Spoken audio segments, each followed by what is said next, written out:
Punjabi radio USA ਸੁਣ ਰਹੇ ਸਾਰੇ ਸਰੋਤਿਆਂ ਨੂੰ ਪਿਆਰ ਸਤਿਕਾਰ ਸਹਿਤ ਸਤਿ ਸ਼੍ਰੀ ਅਕਾਲ। ਖਬਰ ਤੇ ਨਜ਼ਰ ਪ੍ਰੋਗਰਾਮ ਦੇ ਵਿੱਚ ਆਪਣੇ ਨਾਲ ਜੁੜ ਚੁੱਕੇ ਨੇ ਮਿੰਟੂ ਗੁਲਸਰੀਆ ਜੀ। ਸਵਾਗਤ ਹੈ ਮਿੰਟੂ ਜੀ, ਸਤਿ ਸ਼੍ਰੀ ਅਕਾਲ ਜੀ। ਜੀ ਸ਼ੁਕਰੀਆ ਸਾਰਿਆਂ ਨੂੰ, ਸਤਿ ਸ਼੍ਰੀ ਅਕਾਲ ਜੀ। ਅੱਜ 23 ਸਤੰਬਰ ਦਿਨ ਹੈਗਾ ਆ ਜੀ, ਸ਼ੁੱਕਰਵਾਰ, ਤੇ ਖਬਰਾਂ ਦੇ ਨਾਲ ਨਾਲ ਅੱਜ ਤੁਹਾਡੀਆਂ ਕਾਲਸ ਵੀ ਜਿਹੜੀਆਂ ਉਹ ਆਪਾਂ ਲਵਾਂਗੇ।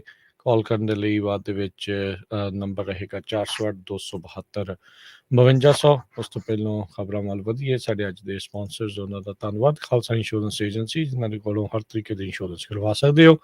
ਇੰਸ਼ੋਰੈਂਸ ਬਾਰੇ ਪਤਾ ਕਰਨ ਲਈ ਕਾਲ 408 272 2500। ਟੇਰਕੀਆਨਾ ਇਮੀਗ੍ਰੇਸ਼ਨ ਲਾ ਫਰਮ, ਇਮੀਗ੍ਰੇਸ਼ਨ ਦਾ ਹੋਵੇ ਕਿਸੇ ਵੀ ਤਰੀਕੇ ਦਾ ਕੰਮ, ਕਾਲ ਅਟਰਨੀ ਜੇ ਟੇਰਕੀਆਨਾ 4159090503। ਜ਼ੈਂਡਰ ਗਰੁੱਪ, ਜਿੱਥੇ ਤੁਸੀਂ ਹੋਮ ਲੋਨਸ, ਘਰ ਖਰੀਦਣ ਅਤੇ ਘਰ ਵੇਚਣ ਦੀਆਂ ਸਰਵਿਸਿਜ਼ ਲੈ ਸਕਦੇ ਹੋ। Call Mohan Cheema 5599052575। GN tyre and lube, ਜਿਨ੍ਹਾਂ ਦੇ ਕੋਲੋਂ ਤੁਸੀਂ truck wash, oil change, air brake ਦਾ ਕੰਮ ਕਰਵਾ ਸਕਦੇ ਹੋ। ਨਵੇਂ ਪੁਰਾਣੇ ਟਾਇਰ ਵਾਜਿਬ ਦਾ ਖਰੀਦ ਸਕਦੇ ਹੋ। ਸੈਂਟਰਨੈਲਾ ਮਡੇਰਾ 'ਚ ਲੋਕੇਸ਼ਨ ਨੇ। ਕਾਲ ਨੇ ਮਸੋਹਤਾ 209 277 0113। ਤੇ West Coast truck driving school Fresno, ਜਿਹੜੇ ਕਿ ਤੁਹਾਨੂੰ ਟਰੱਕ ਚਲਾਉਣ ਦੀ ਸਿਖਲਾਈ ਵਧੀਆ ਢੰਗ ਦੇ ਨਾਲ ਦਿੰਦੇ ਹਨ। ਕਾਲ ਅਜੀਤ ਇਟਵਾਲ 559 374 4541। ਸਾਰਿਆਂ ਦਾ ਧੰਨਵਾਦ। ਜੇਕਰ ਤੁਸੀਂ ਜਾਂ ਕੋਈ ਹੋਰ ਕਾਰੋਬਾਰ ਇਸ ਪ੍ਰੋਗਰਾਮ ਨੂੰ ਸਪਾਂਸਰ ਕਰਨਾ ਚਾਹੁੰਦੇ ਹੋ, ਸੰਪਰਕ ਕਰ ਸਕਦੇ ਹੋ ਨੰਬਰ 408 722 7698 ਦੇ ਉੱਤੇ। ਮਿੰਟੂ ਜੀ, ਗੱਲਬਾਤ ਦਾ ਸਿਲਸਿਲਾ ਸ਼ੁਰੂ ਕਰੀਏ। SGPC ਨੇ ਫੈਸਲਾ ਨਕਾਰਿਆ ਤੇ ਕਿਹਾ ਇੱਕ ਜੱਜ RSS ਦਾ ਸੀ। ਜੀ ਬਿਲਕੁਲ, ਇਸ ਫੈਸਲੇ ਨੂੰ ਨਕਾਰਦਿਆਂ SGPC ਨੇ ਇੱਥੋਂ ਤੱਕ ਕਹਿ ਦਿੱਤਾ ਹੈ ਕਿ ਇਹ ਆਪਰੇਸ਼ਨ ਜਿਹੜਾ ਨੀਲਾ ਤਾਰਾ ਆਪਾਂ ਜਿਹਨੂੰ ਕਹਿ ਦਿੰਦੇ ਆ, ਕਿ ਉਹਦੇ ਤੋਂ ਵੀ ਵੱਡਾ ਹਮਲਾ ਹੈ। ਦੇਖੋ, ਬੜੀ ਵੱਡੀ ਸਟੇਟਮੈਂਟ ਹੈ। ਅੱਜ ਧਾਮੀ ਸਾਹਿਬ PC ਕਰਦੇ ਆ, ਫਿਰ ਇਸ ਤੋਂ ਇਲਾਵਾ ਕੁਝ ਇੰਟਰਵਿਊਜ਼ ਦਿੰਦੇ ਆ। ਉਹ ਕਹਿੰਦੇ ਆ ਕਿ 1925 ਦਾ ਐਕਟ ਕਾਇਮ ਹੈ, ਤੇ ਪਰ ਇਸ ਨੂੰ ਤੋੜਨ ਦਾ ਯਤਨ ਕੀਤਾ ਗਿਆ ਹੈ, ਤੇ ਅਸੀਂ ਸਿੱਖਾਂ ਦੇ ਵਿੱਚ ਵੰਡੀ ਨਹੀਂ ਪੈਣ ਦੇਵਾਂਗੇ। ਤੇ ਨਾਲ ਉਹਨਾਂ ਨੇ ਕਿਹਾ ਕਿ ਹਰਿਆਣੇ ਦੇ ਮੁੱਖ ਮੰਤਰੀ ਨੂੰ ਮਿਲਣ ਦਾ ਸਮਾਂ ਉਹਨਾਂ ਤੋਂ ਮੰਗਿਆ ਗਿਆ ਸੀ, ਉਹਨਾਂ ਨੇ ਨਹੀਂ ਦਿੱਤਾ। ਫਿਰ ਉਹਨਾਂ ਨੇ ਕਿਹਾ ਕਿ ਅੰਤਰਿਮ ਕਮੇਟੀ ਨੇ ਸੁਪਰੀਮ ਕੋਰਟ ਦਾ ਫੈਸਲਾ ਸਰਬਸੰਮਤੀ ਦੇ ਨਾਲ ਰੱਦ ਕਰ ਦਿੱਤਾ ਹੈ।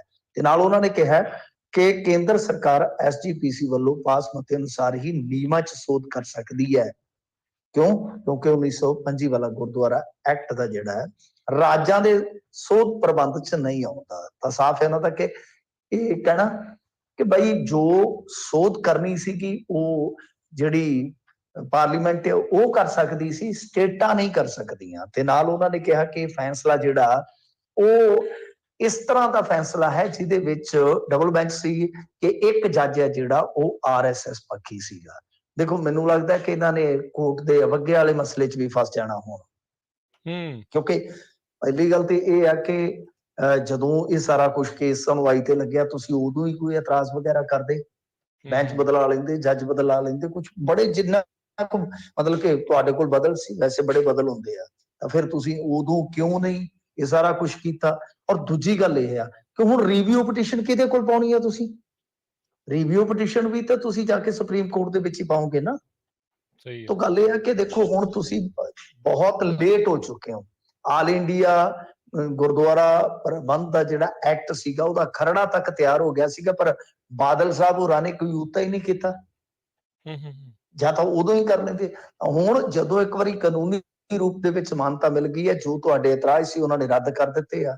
ਹਾਲਾਂਕਿ ਇਹਨਾਂ ਨੇ ਕਿਹਾ ਕਿ ਅਸੀਂ ਭਰਾ ਮਾਰੂ ਜੰਗ 'ਚ ਨਹੀਂ ਪਾਵਾਂਗੇ ਵਗੈਰਾ ਵਗੈਰਾ, ਪਰ ਹਾਲੇ ਗੱਲ ਉੱਥੇ ਦੀ ਉੱਥੇ ਖਲੋਤੀ ਆ ਕਿ ਕੀ ਜਿਹੜੇ ਹਰਿਆਣੇ ਵਾਲੇ ਗੁਰੂ ਘਰ ਰਹਿ ਗਏ ਆ ਉਹਨਾਂ ਦਾ ਪ੍ਰਬੰਧ ਇਹ ਸੌਂਪ ਦੇਣਗੇ, ਕਿਉਂਕਿ ਉਹ ਮੰਗ ਰਹੇ ਨੇ। ਜਦ ਕਿ ਹਰਿਆਣਾ ਸਿੱਖ ਗੁਰਦੁਆਰਾ ਪ੍ਰਬੰਧਕ ਕਮੇਟੀ ਹੈ, ਉਹਨਾਂ ਬੰਨਿਓ ਤੇ ਸਾਫ਼ ਕਹਿ ਦਿੱਤਾ ਗਿਆ ਕਿ 20 ਤਰੀਕ ਤੋਂ ਬਾਅਦ ਜੇ ਕਿਸੇ ਨੇ ਕੋਈ ਪੈਸੇ ਦਾ ਲੈਣ ਦੇਣ ਇਹਨਾਂ ਦੇ ਨਾਲ ਕੀਤਾ, SGPC ਨਾਲ ਕੀਤਾ, ਤਾਂ ਉਹ ਆਪਣੇ ਪੱਧਰ ਤੇ ਆਪ ਜ਼ਿੰਮੇਵਾਰ ਹੋਏਗਾ। ਸਵਾਰੀ ਆਪਣੇ ਸਮਾਨ ਦੀ ਆਪ ਜ਼ਿੰਮੇਵਾਰ ਹੋਏਗੀ। ਤਾਂ ਬਈ ਹੁਣ ਦੇਖਣਾ ਹੋਏਗਾ ਅੱਗੇ ਕੀ ਹੁੰਦਾ। ਪਰ ਇਹਨਾਂ ਦਾ ਮੰਨਣਾ ਅੱਜ ਵੀ ਇਹੋ ਹੈ ਕਿ 1925 ਵਾਲਾ ਐਕਟ ਹਾਲੇ ਸਟੈਂਡ ਕਰਦਾ ਹੈ। ਤਾਂ ਖੈਰ, ਨਾਲ ਕਾਫੀ ਗੱਲਾਂ ਇਹਨਾਂ ਨੇ ਹੋਰ ਕਹੀਆਂ ਕਿ ਖਾਲਸਾ ਪੰਥ ਤੇ ਹਮਲਾ ਹੈ, ਸਾਡੀ ਰੂਹ ਤੇ ਹਮਲਾ ਹੈ। ਤੇ ਖੈਰ, ਇਹ ਤਾਂ ਚੀਜ਼ਾਂ ਤੁਹਾਨੂੰ ਪਤਾ ਹੀ ਹੈ। ਨਾਲ ਇੱਕ ਉਹਨਾਂ ਨੇ ਹਵਾਲਾ ਵੀ ਦਿੱਤਾ ਹੈ। ਉਹ ਕਹਿੰਦੇ ਆ ਕਿ ਸਿੱਖਾਂ ਨੇ ਬਹੁਤ ਸਾਰੀਆਂ ਕੁਰਬਾਨੀਆਂ ਦਿੱਤੀਆਂ। 1959 ਦੇ ਵਿੱਚ ਮਾਸਟਰ ਤਾਰਾ ਸਿੰਘ ਨੇ ਪ੍ਰਧਾਨ ਮੰਤਰੀ ਜਵਾਹਰ ਲਾਲ ਨਹਿਰੂ ਦੇ ਨਾਲ ਤਕਰਾਰ ਕੀਤੀ ਸੀ, ਤੇ ਫਿਰ ਜਾ ਕੇ ਕਿਤੇ ਇਹਨਾਂ ਨੇ ਮਾਨਤਾ ਦਿੱਤੀ ਹੈ। ਤਾਂ ਇਹ ਸਾਨੂੰ ਮਾਨਤਾ ਮਿਲੀ ਹੋਈ ਹੈ, ਮਤਲਬ ਕਿ ਉਸ ਐਕਟ ਨੂੰ ਮਾਨਤਾ ਮਿਲੀ ਹੋਈ ਹੈ ਜਿਹੜਾ 1925 ਦੇ ਵਿੱਚ ਬਣਿਆ ਸੀਗਾ। ਸੋ ਇਹ ਹਾਲੇ ਵੀ ਸਟੈਂਡ ਕਰਦਾ ਹੈ ਕਿ ਜੋ ਵੀ ਫੈਸਲਾ ਹੋਇਆ ਉਹ ਖਾਲਸਾ ਪੰਥ ਦੀ ਇੱਕ ਤਰ੍ਹਾਂ ਨਾਲ ਰੂਹ ਤੇ ਹਮਲਾ ਉਹਨਾਂ ਨੇ ਕਿਹਾ ਹੈ। ਜੀ ਜੀ ਬਿਲਕੁਲ। ਅਗਲੀ ਮਿੰਟੂ ਜੀ ਗੱਲ ਕਰ ਲਈਏ ਜਲੰਧਰ ਦੇ ਡੀਸੀਪੀ ਨੂੰ ਜਿਹੜਾ ਆਪ ਦੇ ਵਿਧਾਇਕ ਅਮਨ ਅਰੋੜਾ ਨਾਲ ਉਲਝਣਾ ਮਹਿੰਗਾ ਪਿਆ ਆ। ਸਰਕਾਰ ਨੇ ਤਬਾਦਲਾ ਵੀ ਕੀਤਾ ਤੇ ਕਹਿੰਦੇ ਕੇਸ ਵੀ ਹੋਇਆ ਕੋਈ। ਹਾਂ, ਇਹ ਰਮਨ ਅਰੋੜਾ ਹੈ ਜਲੰਧਰ ਸੈਂਟਰਲ ਦਾ ਜਿਹੜਾ ਵਿਧਾਇਕ ਆ। ਅਮਨ ਅਰੋੜਾ ਵੀ ਹੈ ਤੇ ਰਮਨ ਅਰੋੜਾ ਵੀ ਹੈ। ਹਾਂਜੀ ਜੀ ਨਾਵਾਂ ਦਾ ਕਈ ਵਾਰ ਕਹਿ ਲਓ ਕਿ ਥੋੜਾ ਹੋ ਜਾਂਦਾ, ਕਨਫਿਊਜ਼ਨ ਹੋ ਜਾਂਦਾ ਹੈ। ਤਾਂ ਇਹ ਜਿਹੜਾ ਰਮਨ ਅਰੋੜਾ ਹੈ ਇਹ ਉਲਝਣਾ ਮਹਿੰਗਾ ਪੈਣਾ ਹੀ ਸੀਗਾ। ਦੇਖੋ ਜੀ, ਇਹਨਾਂ ਦੀ ਕਾਫੀ ਲੜਾਈ ਹੋਈ ਕੱਲ ਪਰਸੋਂ ਦੀ, ਬਹੁਤ ਜ਼ਿਆਦਾ ਲੜਾਈ ਚਰਚਿਤ ਆ। ਉਸ ਤੋਂ ਬਾਅਦ ਹੋਇਆ ਕਿ ਇਹਨਾਂ ਨੇ ਪਰਚਾ ਵੀ ਕਟਵਾ ਦਿੱਤਾ। ਪੁਲਿਸ ਇਸ ਮਾਮਲੇ ਦੇ ਵਿੱਚ ਆਪਣੀ ਫਜ਼ੀਅਤ ਕਰਵਾ ਬੈਠੀ। ਪਹਿਲਾਂ FIR ਦਾ ਨੰਬਰ ਵੀ ਦੱਸ ਦਿੱਤਾ, 159 ਨੰਬਰ ਹੈ ਜੀ। ਯਾਨੀ MLA ਦੇ ਕਹਿਣ ਤੇ ਪਰਚਾ ਕੱਟ ਦਿੱਤਾ ਗਿਆ, ਨਰੇਸ਼ ਡੋਗਰਾ ਜਿਹੜੇ ਹੈਗੇ DCP। ਫਿਰ ਬਾਅਦ ਦੇ ਵਿੱਚ ਕੀ ਹੋਇਆ ਕਿ ਕੁਝ ਵੀਡੀਓ ਵਾਇਰਲ ਹੋ ਗਈਆਂ ਜਿਹਦੇ ਵਿੱਚ ਇਹ ਤੇ ਪੁਲਿਸ ਅਫਸਰ ਨੂੰ ਧੂਈ ਫਿਰਦੇ ਆ। ਜਦੋਂ ਇਹ ਮਾਮਲਾ ਪਲਟ ਗਿਆ ਤੇ ਉਸ ਤੋਂ ਬਾਅਦ ਫਿਰ ਕੇਸ ਦੇ ਵਿੱਚ ਕੁਝ ਵੀ ਨਹੀਂ। ਤੀਲੀ ਤੋਂ ਬਣ ਗਿਆ ਲੌਂਗ ਤੋਂ ਕੋਕਾ ਬਣ ਗਿਆ। ਪਹਿਲਾਂ ਤਾਂ ਬੜਾ ਹਾਈ ਪ੍ਰੋਫਾਈਲ ਝਗੜਾ ਕਿਹਾ ਗਿਆ, ਪਰ ਬਾਅਦ ਦੇ ਵਿੱਚ ਨਿਕਲਿਆ ਕੱਖ ਵੀ ਨਹੀਂ ਇਹਦੇ ਚੋਂ। ਤਾਂ ਹੁਣ ਰਾਜੀਨਾਮਾ ਹੋ ਗਿਆ ਕਿਉਂਕਿ ਪਰਚਾ ਉਧਰੋਂ ਵੀ ਹੋ ਜਾਣਾ ਸੀ, ਉਧਰੋਂ ਵੀ ਹੋ ਗਿਆ। ਤਾਂ ਪੁਲਿਸ ਵੇਖ ਲਓ ਵਿੱਚ ਵਿਚਾਲੇ ਆਪ ਹੀ ਮੁੜ ਕੇ ਕਹਿੰਦੀ ਕਿ ਨਹੀਂ ਨਹੀਂ ਜੀ ਪਰਚਾ ਨਹੀਂ ਹੋਇਆ ਜੀ, ਪਰਚਾ ਨਹੀਂ ਹੋਇਆ ਜੀ। ਜਿਵੇਂ ਕਈ ਵਾਰ ਅੰਪਾਇਰ ਉਹ ਉਂਗਲੀ ਐ ਖੜੀ ਕਰਦੇ ਕਰਦੇ ਨਾ ਮੁੜ ਕੇ ਉਹ ਜਿਹੜਾ ਟੋਪ ਜਿਹਾ ਪਾਇਆ ਹੁੰਦਾ ਉਹਦੇ ਵਿੱਚ ਉਹਨੂੰ ਵਾੜ ਦਿੰਦੇ ਨੇ। ਬਾਅਦ ਚ ਜੇ ਤਾਂ ਉਹਦਾ ਕਿ ਨਹੀਂ ਨਹੀਂ ਇਹ ਤੇ ਨਾਟ ਆਊਟ ਆ। ਤਾਂ ਉਦਾਂ ਹੀ ਇਹਨਾਂ ਦਾ ਕੰਮ ਆ। ਫਿਰ ਮੁੜ ਕੇ ਐ ਥੋੜੀ ਜਿਹੀ ਖੁਰਕਣ ਲੱਗ ਪੈਂਦੇ ਉਂਗਲੀ ਤਾਂ ਕਰਦੇ ਕਰਦੇ। ਤਾਂ ਪੁਲਿਸ ਦੀ ਵੀ ਰੱਜ ਕੇ ਫਜ਼ੀਅਤ ਹੋਈ ਆ। ਪਰ ਤੁਸੀਂ ਇਹ ਵੇਖੋ ਕਿ ਕਿੰਨਾ ਕੁਛ ਹੋ ਗਿਆ ਕਿ ਨਾਲੇ ਤੇ ਉਹਦੀ ਤਲਪੀ ਲਾ ਦਿੱਤੀ ਇਹਨਾਂ ਨੇ। ਅਫਸਰ ਦੀ ਭਲਵਾਨ ਰਿਹਾ ਉਹ ਵੀ, ਵੈਸੇ ਤਾਂ ਡੋਗਰਾ। ਉਹਦੇ ਤੇ ਵੀ ਇੱਕ ਪਹਿਲਾਂ ਵੀ ਕੇਸ ਆ, ਸ਼ਾਇਦ ਉਹ ਇੱਕ ਕਥਿਤ ਤੌਰ ਤੇ ਕੋਈ ਹੋਟਲ ਨੱਪਣ ਦਾ ਵਾ। ਤੇ ਦੂਸਰੇ ਪਾਸੇ ਉਹਨੂੰ ਇਹਨਾਂ ਨੇ ਕਟਹਿਰੇ 'ਚ ਖੜਾ ਕਰ ਦਿੱਤਾ ਕਿ ਨਹੀਂ ਜੀ ਇਹਨੇ ਤੇ SC ST ਐਕਟ ਦਾ ਜੋ ਲੱਗਦਾ ਹੈ ਕਿ ਉਹਦਾ ਸਾਰਾ ਉਲੰਘਣ ਕੀਤਾ ਵਾ, ਇਹਨੇ ਤੇ ਜਾਤੀ ਸੂਚਕ ਸ਼ਬਦ ਬੋਲੇ ਆ। ਫਿਰ ਜਦੋਂ ਵੀਡੀਓ ਆ ਗਈਆਂ ਤਾਂ ਸਾਰੀ ਕਹਾਣੀ ਪੁੱਠੀ ਪੈ ਗਈ ਹੈ। ਤਾਂ ਬਹਰਹਾਲ ਇਹ ਸਾਰਾ ਕੁਛ ਆ। ਤਾਂ ਹੁਣ ਉਹਦਾ ਤਬਾਦਲਾ ਕਰ ਦਿੱਤਾ ਗਿਆ। ਬਾਈ ਇਹ ਬਦਲਾਅ ਹੈ, ਚਲੋ ਉਹਦਾ ਤੇ ਫਿਰ ਤਬਾਦਲਾ ਹੋਣਾ ਹੀ ਸੀਗਾ। ਇਹ ਸਾਰਾ ਕੁਝ ਤਬਦੀਲ ਹੋ ਗਿਆ। ਪੰਜਾਬ ਦੇ ਵਿੱਚ ਨਿਜ਼ਾਮ ਵੇਖ ਲਓ ਹੁਣ ਕਿਸ ਤਰ੍ਹਾਂ ਦਾ ਕਿ ਜਿਹਦੇ ਵਿੱਚ MLA ਸਿੱਧੇ ਤੌਰ ਤੇ ਨਾ ਸਿਰਫ ਲੜਾਈ ਝਗੜੇ 'ਚ ਸ਼ਾਮਲ ਹੋ ਰਿਹਾ ਤੇ ਸਮਰਥਕ ਪੁਲਿਸ ਅਫਸਰ ਨੂੰ ਕੁੱਟ ਰਹੇ ਆ, ਬਲਕਿ ਬਾਅਦ ਦੇ ਵਿੱਚ ਝੂਠਾ ਪਰਚਾ ਵੀ ਦਰਜ ਹੋ ਜਾਂਦਾ ਤੇ ਬਾਅਦ ਦੇ ਵਿੱਚ ਰਾਜੀਨਾਮਾ ਵੀ ਹੋ ਜਾਂਦਾ ਤੇ ਬਾਅਦ ਦੇ ਵਿੱਚ ਫਿਰ ਉਹਨੂੰ ਉੱਥੋਂ ਬਦਲ ਦਿੱਤਾ ਜਾਂਦਾ ਹੈ। ਜੀ ਜੀ। ਅਗਲੀ ਗੱਲ ਕਰਦੇ ਜਾਈਏ, ਲੁਧਿਆਣੇ ਪੁੱਜੇ ਜਿਹੜੇ ਚੀਫ ਮਿਨਿਸਟਰ ਮਾਨ ਦਾ ਹੋਇਆ ਵਿਰੋਧ। ਦੇਖੋ, ਲੁਧਿਆਣਾ ਖੇਤੀ ਮੇਲਾ ਵੇਖਣ ਆਏ ਸਨ, ਕਿਸਾਨ ਮੇਲਾ ਵੇਖਣ ਆਏ ਸਨ। ਤਾਂ ਮੇਲਿਆਂ ਦੇ ਵਿੱਚ ਫਿਰ ਤੁਹਾਨੂੰ ਪਤਾ ਹੀ ਹੈ ਕਈ ਵਾਰ ਇਦਾਂ ਦੀਆਂ ਗੱਲਾਂ ਹੋ ਜਾਂਦੀਆਂ। ਦਰਅਸਲ ਕੀ ਹੈ ਕਿ ਇਹ ਕਿਸਾਨ ਮੇਲਾ 2 ਸਾਲ ਵਿੱਚੋਂ ਹੋਇਆ ਨਹੀਂ ਕੋਵਿਡ ਦੇ ਕਰਕੇ। ਸਭ ਨੂੰ ਪਤਾ ਹੀ ਹੈ ਕਿ ਉਹਨਾਂ ਸਾਰੀਆਂ ਚੀਜ਼ਾਂ ਤੇ ਪਾਬੰਦੀ ਸੀ ਜਿੱਥੇ ਇਕੱਠ ਹੁੰਦੇ ਸਨ। ਤਾਂ ਐਤਕੀ ਤੀਜੇ ਸਾਲ ਇਹਨਾਂ ਨੇ ਕਰਵਾਇਆ ਵਾ ਤੇ ਇੱਥੇ ਮਾਨ ਸਾਹਿਬ ਆਪ ਪਹੁੰਚੇ ਸਨ। ਤੇ ਜਿਹੜੇ ਕਿਸਾਨ ਆ ਉਹਨਾਂ ਨੇ ਇਸ ਕਰਕੇ ਇਹਨਾਂ ਦਾ ਵਿਰੋਧ ਕੀਤਾ। ਜਦੋਂ ਬਾਹਰ ਨਿਕਲੇ ਕਿਸੇ ਐਗਜ਼ੀਬਿਸ਼ਨ ਨੂੰ ਵੇਖ ਕੇ, ਵਿਰੋਧ ਇਸ ਕਰਕੇ ਹੋ ਗਿਆ। ਕਿਸਾਨ ਕਹਿੰਦੇ ਯਾਰ ਕਿ ਸਾਨੂੰ ਤੁਸੀਂ ਕਿਉਂ ਸੁੱਕਨੇ ਪਾਇਆ ਹੈ। ਕਦੇ ਤੁਹਾਡੀ ਸਿਕਿਉਰਿਟੀ ਕਹਿ ਦਿੰਦੀ ਆ ਉਸ ਗੇਟ ਤੋਂ ਆ ਜਾਓ, ਕਦੇ ਕਹਿ ਦਿੰਦੀ ਆ ਉਸ ਗੇਟ ਤੋਂ ਆ ਜਾਓ। ਮੇਲਾ ਸਾਡਾ ਹੈ, ਮੇਲਾ ਕਿਸਾਨਾਂ ਦਾ ਹੈ। ਤੇ ਤੂੰ ਜਿਵੇਂ ਕਹਿੰਦੇ ਬਗਾਨੀ ਸ਼ਾਦੀ ਮੇਂ ਅਬਦੁੱਲਾ ਦੀਵਾਨਾ, ਕਿ ਬਈ ਤੁਸੀਂ ਐਵੇਂ ਵਿੱਚ ਵੜੇ ਫਿਰਦੇ ਹੋ। ਹਾਲਾਂਕਿ ਉਹ ਚੀਫ ਮਿਨਿਸਟਰ ਆ। ਉਹਨਾਂ ਦੇ ਕਹਿਣ ਦਾ ਮਤਲਬ ਇਹੋ ਸੀਗਾ ਕਿ ਬਈ ਤੁਹਾਡੀ ਆਮਦ ਦੇ ਨਾਲ ਸਾਡੀ ਪਰੇਸ਼ਾਨੀ ਵੱਧ ਗਈ ਆ। ਹਾਲਾਂਕਿ ਮੁੱਖ ਮੰਤਰੀ ਸਾਹਿਬ ਨੇ ਸੰਬੋਧਨ ਜ਼ਰੂਰ ਕੀਤਾ। ਮੁੱਖ ਮੰਤਰੀ ਨੇ ਆਪਣੇ ਸੰਬੋਧਨ ਦੇ ਵਿੱਚ ਕਿਸਾਨਾਂ ਨੂੰ ਇਹ ਕਿਹਾ ਕਿ ਬਈ ਕਿਸੇ ਵੀ ਸਮੱਸਿਆ ਦਾ ਹੱਲ ਕਰਨ ਲਈ ਅਸੀਂ ਬੈਠੇ ਹਾਂ। ਨਾਲ ਉਹਨਾਂ ਨੇ ਕਿਹਾ ਕਿ ਖੇਤਾਂ ਦੇ ਵਿੱਚ ਜਾਓ, ਜਾ ਕੇ ਤੁਸੀਂ ਦੇਖੋ ਜਿਹੜੇ ਖੇਤੀਬਾੜੀ ਮਾਹਰ ਨੇ, ਕਿਸਾਨਾਂ ਦੇ ਖੇਤਾਂ ਦੇ ਵਿੱਚ ਸੁੰਡੀ ਪੈ ਜਾਂਦੀ ਹੈ ਜਾਂ ਹੋਰ ਕੁਝ ਹੋ ਜਾਂਦਾ ਹੈ ਤਾਂ ਉਹ ਲੁਧਿਆਣੇ ਨਾ ਹੁਣ ਲੱਭਦੇ ਤੁਹਾਨੂੰ, ਤੁਸੀਂ ਖੇਤਾਂ ਦੇ ਵਿੱਚ ਪਹੁੰਚੋ। ਨਾਲ ਉਹਨਾਂ ਨੇ ਕਿਹਾ ਕਿ ਪਰਾਲੀ ਸਭ ਤੋਂ ਵੱਡੀ ਸਮੱਸਿਆ ਇਹਦੇ ਨਿਬੇੜੇ ਵਾਸਤੇ ਪੰਜਾਬ ਦੇ ਵਿੱਚ ਬਾਇਓਗੈਸ ਪਲਾਂਟ ਜਿਹੜੇ ਉਹ ਲਾਏ ਜਾਣਗੇ। ਤੇ ਖੈਰ ਦੇਖੋ ਇਹ ਪਲਾਂਟ ਕਦੋਂ ਲੱਗਦੇ ਆ, ਪਰ ਨਾਲ ਉਹਨਾਂ ਨੇ ਇੱਕ ਬਹੁਤ ਵੱਡੀ ਚੇਤਾਵਨੀ ਦਿੱਤੀ ਹੈ। ਉਹ ਚੇਤਾਵਨੀ ਇਹ ਹੈ ਕਿ ਪੰਜਾਬ ਦਾ ਪਾਣੀ ਬਹੁਤ ਜਲਦੀ ਖਤਮ ਹੋਣ ਜਾ ਰਿਹਾ ਹੈ। ਇਹ ਇਹਨਾਂ ਨੇ ਵੱਡੀ ਗੱਲ ਕਹੀ ਹੈ। ਕਹਿੰਦੇ ਕਿ ਅਸੀਂ ਬਹੁਤ ਕ੍ਰਿਟੀਕਲ ਹਾਲਤ ਦੇ ਵਿੱਚ ਪਹੁੰਚ ਚੁੱਕੇ ਹਾਂ, ਸਾਡਾ ਪਾਣੀ ਖਤਮ ਹੋਣ ਜਾ ਰਿਹਾ। ਨਾਲ ਇਹਨਾਂ ਨੇ ਕਿਹਾ ਕਿ ਮੈਂ ਨੀਤੀ ਆਯੋਗ ਨੂੰ ਕਹਿ ਕੇ ਆਇਆ ਸੀਗਾ ਕਿ ਬਾਈ ਜਿਹੜੀਆਂ ਤੁਸੀਂ ਦਾਲਾਂ ਮੰਗਾਉਂਦੇ ਹੋ ਸਾਨੂੰ ਜ਼ਿੰਮੇਵਾਰੀ ਦਿਓ, ਸਾਨੂੰ ਡਿਊਟੀ ਦਿਓ, ਅਸੀਂ ਵਾਧੂ ਕਰ ਦਿਆਂਗੇ ਤਾਂ ਕਿ ਅਸੀਂ ਵੀ ਥੋੜੇ ਇਧਰਲੇ ਪਾਸੋਂ ਡਾਇਵਰਸਿਫਿਕੇਸ਼ਨ ਵਾਲੇ ਪਾਸਿਓਂ ਥੋੜਾ ਜਿਹਾ ਮੋੜਾ ਕੱਟੀਏ, ਇੱਧਰ ਨੂੰ ਆਈਏ ਤੇ ਨਾਲ ਕਮਾਈ ਵੀ ਕਰੀਏ ਤੇ ਨਾਲ ਸਾਡਾ ਪਾਣੀ ਵੀ ਬਚੇ। ਖੈਰ ਵਿਰੋਧ ਵੀ ਹੋਇਆ, ਪਰ ਇਹਨਾਂ ਨੇ ਕੁਝ ਗੱਲਾਂ ਉੱਥੇ ਅੱਛੀਆਂ ਵੀ ਕਹੀਆਂ ਕਿ ਭਾਈ ਦਾਲਾਂ ਵਾਲੇ ਮਾਮਲੇ ਦੇ ਵਿੱਚ ਅਸੀਂ ਅੱਗੇ ਵੱਧ ਸਕਦੇ ਹਾਂ, ਸਾਨੂੰ ਮੌਕਾ ਦੇਣ ਦੀ ਲੋੜ ਆ। ਜੀ ਜੀ, ਦੇਖੋ ਲੋਕ ਕਿੰਨਾ ਕੁ ਮੌਕਾ ਹੋਰ ਦਿੰਦੇ ਆ। ਰਿਪੋਰਟ ਗਾਇਬ ਹੋਣ ਦਾ ਮਾਮਲਾ ਹਾਈ ਕੋਰਟ ਪਹੁੰਚਿਆ ਜੀ। ਵੇਖੋ ਇਹ ਜਿਹੜਾ ਮਾਮਲਾ ਸੀਗਾ ਨਾ, ਇਹ ਰਿਪੋਰਟ ਗਾਇਬ ਹੋਣ ਵਾਲਾ ਮਾਮਲਾ 1986 ਦੇ ਵਿੱਚ ਜਿਹੜੀ ਨਕੋਦਰ ਚ ਬੇਅਦਬੀ ਹੋਈ ਸੀ, ਉਸ ਤੋਂ ਬਾਅਦ ਫਿਰ ਪੁਲਿਸ ਨੇ ਗੋਲੀਆਂ ਮਾਰ ਕੇ 4 ਸਿੱਖ ਨੌਜਵਾਨ ਮਾਰ ਦਿੱਤੇ ਸਨ। ਐਗਜ਼ੈਕਟ ਮੈਨੂੰ ਗਿਣਤੀ ਨਹੀਂ, 3 ਜਾਂ 4 ਸੀ, ਸ਼ਾਇਦ 4 ਹੀ ਸੀਗੇ। ਤਾਂ ਇਹ ਸਾਰਾ ਕੁਝ ਮਾਮਲਾ ਜਿਹੜਾ ਸੀਗਾ ਫਿਰ ਇਹਨਾਂ ਨੇ ਇਨਵੈਸਟੀਗੇਟ ਕਰਵਾਇਆ ਸੀਗਾ। ਜਸਟਿਸ ਗੁਰਨਾਮ ਸਿੰਘ ਕਮਿਸ਼ਨ ਬਣਿਆ ਸੀਗਾ, ਪਰ ਉਸ ਕਮਿਸ਼ਨ ਦੀ ਜਿਹੜੀ ਸੈਕੰਡ ਚੈਪਟਰ ਦੀ, ਜਾਨੀ ਕਹ ਲਓ ਕਿ ਦੂਜੇ ਹਿੱਸੇ ਦੀ ਜਿਹੜੀ ਰਿਪੋਰਟ ਸੀ, ਉਹ ਗਾਇਬ ਹੋ ਗਈ ਆ। ਤਾਂ 32 ਸਾਲ ਪੁਰਾਣਾ ਇਹ ਮਾਮਲਾ ਇੱਕ ਵਾਰੀ ਫੇਰ ਕਹ ਲਓ ਕਿ ਗਿਆ ਵਾ ਹੁਣ ਕੋਰਟ ਦੇ ਵਿੱਚ ਪਹੁੰਚਿਆ। ਤਾਂ ਇਹ ਆਪਣੇ ਆਪ ਦੇ ਵਿੱਚ ਬੜੀ ਵੱਡੀ ਗੱਲ ਆ ਕਿ 32 ਸਾਲ ਬਾਅਦ ਪੰਜਾਬ ਸਰਕਾਰ ਨੂੰ ਨੋਟਿਸ ਜਾਰੀ ਹੋ ਗਿਆ, ਜਵਾਬ ਤਲਬ ਕਰ ਲਿਆ ਗਿਆ ਕਿ ਭਾਈ ਇਹ ਸਾਰਾ ਕੁਝ ਜਿਹੜਾ ਹੋਇਆ, ਜਿਹਦੇ ਵਿੱਚ ਮੈਂ ਸੰਖੇਪ ਚ ਜਾਣਕਾਰੀ ਦੇ ਦਿੰਦਾ ਜੇ ਕਿਸੇ ਨੂੰ ਨਾ ਪਤਾ ਹੋਵੇ ਕਿ ਗੱਲ ਹੈਗੀ ਆ 2 ਫਰਵਰੀ 1986 ਦੀ, ਜਦੋਂ ਸ੍ਰੀ ਗੁਰੂ ਗ੍ਰੰਥ ਸਾਹਿਬ ਦੇ 4 ਪਾਵਨ ਸਰੂਪ ਸਾੜੇ ਗਏ ਸੀਗੇ ਨਕੋਦਰ ਦੇ ਵਿੱਚ। ਤੇ ਬਾਅਦ ਦੇ ਵਿੱਚ 4 ਫਰਵਰੀ ਨੂੰ ਰੋਸ ਮਾਰਚ ਕੱਢਿਆ ਗਿਆ ਸੀਗਾ, ਕਿਉਂਕਿ ਇਸ ਕੇਸ ਤੇ ਅਸੀਂ ਕਾਫੀ ਪਹਿਲਾਂ ਵੀ ਰਿਪੋਰਟਾਂ ਕੀਤੀਆਂ ਹੋਈਆਂ ਨੇ। ਤਾਂ ਪੁਲਿਸ ਨੇ ਉਦੋਂ ਜਦੋਂ ਰੋਸ ਮਾਰਚ ਕੱਢਿਆ ਜਾ ਰਿਹਾ ਸੀਗਾ ਤਾਂ ਉਹਦੇ ਉੱਤੇ ਫਾਇਰਿੰਗ ਕੀਤੀ ਸੀ, 4 ਸਿੱਖ ਨੌਜਵਾਨ ਮਾਰੇ ਗਏ ਸਨ। ਤੇ ਦੋਸ਼ ਇਹ ਵੀ ਆ ਕਿ ਮਤਲਬ ਕਿ ਫੜ ਕੇ ਇੱਕ ਦੋ ਦੇ ਨਾ ਮੂੰਹ ਚ ਗੋਲੀਆਂ ਵੀ ਮਾਰੀਆਂ ਗਈਆਂ ਸੀ। ਤਾਂ ਉਸ ਟਾਈਮ ਜਸਟਿਸ ਗੁਰਨਾਮ ਸਿੰਘ ਦੀ ਅਗਵਾਈ ਦੇ ਵਿੱਚ ਜਾਂਚ ਕਮਿਸ਼ਨ ਜਿਹੜਾ ਉਹ ਗਠਿਤ ਕੀਤਾ ਗਿਆ ਸੀ, ਜਿਸ ਦੀ ਰਿਪੋਰਟ 2001 ਚ ਵਿਧਾਨ ਸਭਾ ਦੇ ਅੰਦਰ ਪੇਸ਼ ਕੀਤੀ ਗਈ ਸੀ। ਇਸੇ ਰਿਪੋਰਟ ਦਾ ਜਿਹੜਾ ਅਧਿਆਇ ਦੂਸਰਾ ਹੈ ਉਹ ਗਾਇਬ ਆ ਤੇ SIT ਹੁਣ ਇਸ ਮਾਮਲੇ ਦੇ ਵਿੱਚ ਜਾਂਚ ਕਰੇ, ਅਜਿਹੀ ਮੰਗ ਕੀਤੀ ਗਈ ਹੈ। ਤਾਂ ਖੈਰ ਇਹ ਕੁੱਲ ਮਿਲਾ ਕੇ ਮਾਮਲਾ ਹੈ। ਤਾਂ ਹੁਣ ਨਵੀਂ ਸਰਕਾਰ ਜਿਹੜੀ ਹੈ ਇਸ ਮਾਮਲੇ ਨੂੰ ਕਿਸ ਤਰ੍ਹਾਂ ਲੈਂਦੀ ਹੈ, ਕਿਉਂਕਿ ਦੇਖੋ ਬੇਅਦਬੀਆਂ ਦੇ ਮੁੱਦੇ ਤੇ ਬੜੀ ਰਾਜਨੀਤੀ ਕਰਦੇ ਨੇ, ਇਹ ਵੀ ਬੇਅਦਬੀ ਹੈ। ਜਾਂ ਅਸੀਂ ਮਨੁੱਖੀ ਅਧਿਕਾਰਾਂ ਦੀ ਗੱਲ ਕਰਦੇ ਹਾਂ, ਇਹ ਵੀ ਮਨੁੱਖੀ ਅਧਿਕਾਰਾਂ ਦਾ ਮਸਲਾ, ਘੱਟ ਗਿਣਤੀਆਂ ਦੀ ਗੱਲ ਕਰਦੇ ਹਾਂ ਵੀ ਘੱਟ ਗਿਣਤੀਆਂ ਦਾ ਮਸਲਾ। ਤਾਂ ਹੁਣ ਸਰਕਾਰ ਦਾ ਕੀ ਸਟਾਂਸ ਰਹੇਗਾ, ਵੇਖਣ ਵਾਲੀ ਗੱਲ ਹੋਏਗੀ। ਪਰ ਇਹ ਮਾਮਲਾ ਜਿਹੜਾ ਹੈ ਉਹ ਕਹ ਲਓ ਕਿ ਕਾਫੀ ਦੇਰ ਬਾਅਦ ਹੁਣ ਉਛਲਿਆ। ਪਹਿਲੀ ਗੱਲ ਇਹ ਹੈ ਕਿ ਕਿਸਨੇ ਉਹ ਗਾਇਬ ਕੀਤੀ, ਕਿਉਂਕਿ ਵੈਸੇ ਸੁਣਨ ਦੇ ਵਿੱਚ ਆਇਆ ਸੀ ਕਿ ਇੱਕ ਵਾਰੀ ਵਿਧਾਨ ਸਭਾ ਦੇ ਵਿੱਚ ਗਈ ਆ, ਪਰ ਵਿਧਾਨ ਸਭਾ ਦੇ ਵਿੱਚੋਂ ਕਿੱਧਰ ਗਾਇਬ ਹੋ ਗਈ, ਕਿਹਨੇ ਗਾਇਬ ਕੀਤੀ, ਇਹ ਵੀ ਇੱਕ ਬੜਾ ਵੱਡਾ ਸਵਾਲ ਹੈ ਤੇ ਬੜਾ ਵੱਡਾ ਵਿਸ਼ਾ ਹੈ। ਖੈਰ ਵੇਖਦੇ ਆ ਜੀ ਕਿ ਹੁਣ ਪੰਜਾਬ ਸਰਕਾਰ ਉੱਥੇ ਜਵਾਬ ਦਾਖਲ ਕੀ ਕਰਦੀ ਹੈ। ਵਾਕਈ ਜੀ ਜੀ। ਅਗਲੀ ਗੱਲ ਕਰੀਏ, ਆਮ ਆਦਮੀ ਪਾਰਟੀ ਸਰਕਾਰ ਵੱਲੋਂ ਮੈਨੂੰ ਬਦਲਾਖੋਰੀ ਦੀ ਰਾਜਨੀਤੀ ਤਾਂ ਬਣਾਇਆ ਜਾ ਰਿਹਾ ਸ਼ਿਕਾਰ। ਲੱਖੇ ਸਿਧਾਣੇ ਦਾ ਆਇਆ ਜੀ ਇਹ ਬਿਆਨ।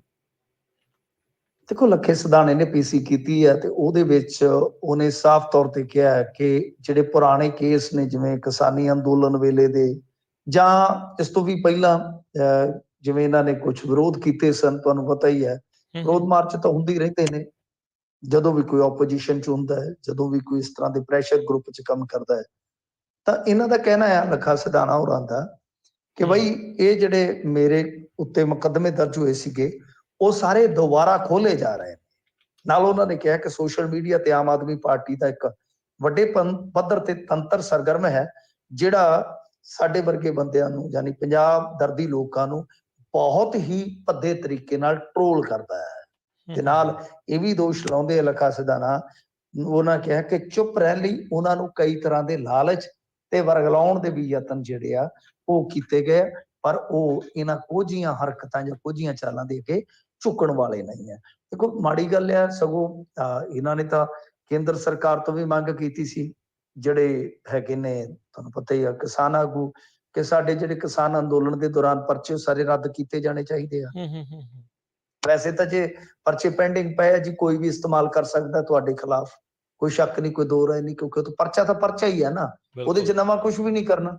ਉਹਨੂੰ ਥੋੜਾ ਜਿਹਾ ਤੋੜ ਦੋ, ਹਿਲ ਜੁਲ ਕਰ ਦੋ, ਤੁਹਾਨੂੰ ਸਮਨਿੰਗ ਹੋ ਜਾਣੀ ਹੈ, ਤੁਹਾਨੂੰ ਜ਼ਮਾਨਤਾਂ ਕਰਾਉਣੀਆਂ ਪੈਣਗੀਆਂ, 36 ਕਿਸਮ ਦੀਆਂ ਜਿਹੜੀਆਂ ਨੇ ਪਰੇਸ਼ਾਨੀਆਂ ਹੁੰਦੀਆਂ। ਪਰ ਇਹ ਆਮ ਆਦਮੀ ਪਾਰਟੀ ਜੇ ਇਸ ਰਸਤੇ ਤੇ ਤੁਰ ਪਈ ਤਾਂ ਕੰਮ ਔਖਾ ਹੋ ਜਾਏਗਾ, ਇਹਨਾਂ ਦਾ ਔਖਾ ਹੋ ਜਾਏਗਾ। ਕਿਉਂਕਿ ਅੱਗੇ ਹੁਣ ਆਪੋਜੀਸ਼ਨ ਦੋਸ਼ ਲਾਉਂਦੀ ਹੈ ਕਿ ਬਾਈ ਤੁਸੀਂ ਮੀਡੀਆ ਮੈਨੇਜ ਕਰਕੇ ਬੈਠੇ ਹੋ। ਪ੍ਰਤਾਪ ਸਿੰਘ ਬਾਜਵਾ ਨੇ ਸਿੱਧੇ ਰੂਪ ਦੇ ਵਿੱਚ ਪੱਤਰਕਾਰਾਂ ਦੇ ਸਾਹਮਣੇ ਕਿਹਾ ਕਿ ਤੁਸੀਂ ਸਾਡੀ ਖਬਰ ਹੀ ਨਹੀਂ ਲਾਉਂਦੇ, ਜੇ ਲਾਉਨੇ ਹੋ ਤੇ ਪਿਛਾਂ ਸੁੱਟਦੇ ਨੇ ਸਾਡੀ ਖਬਰ।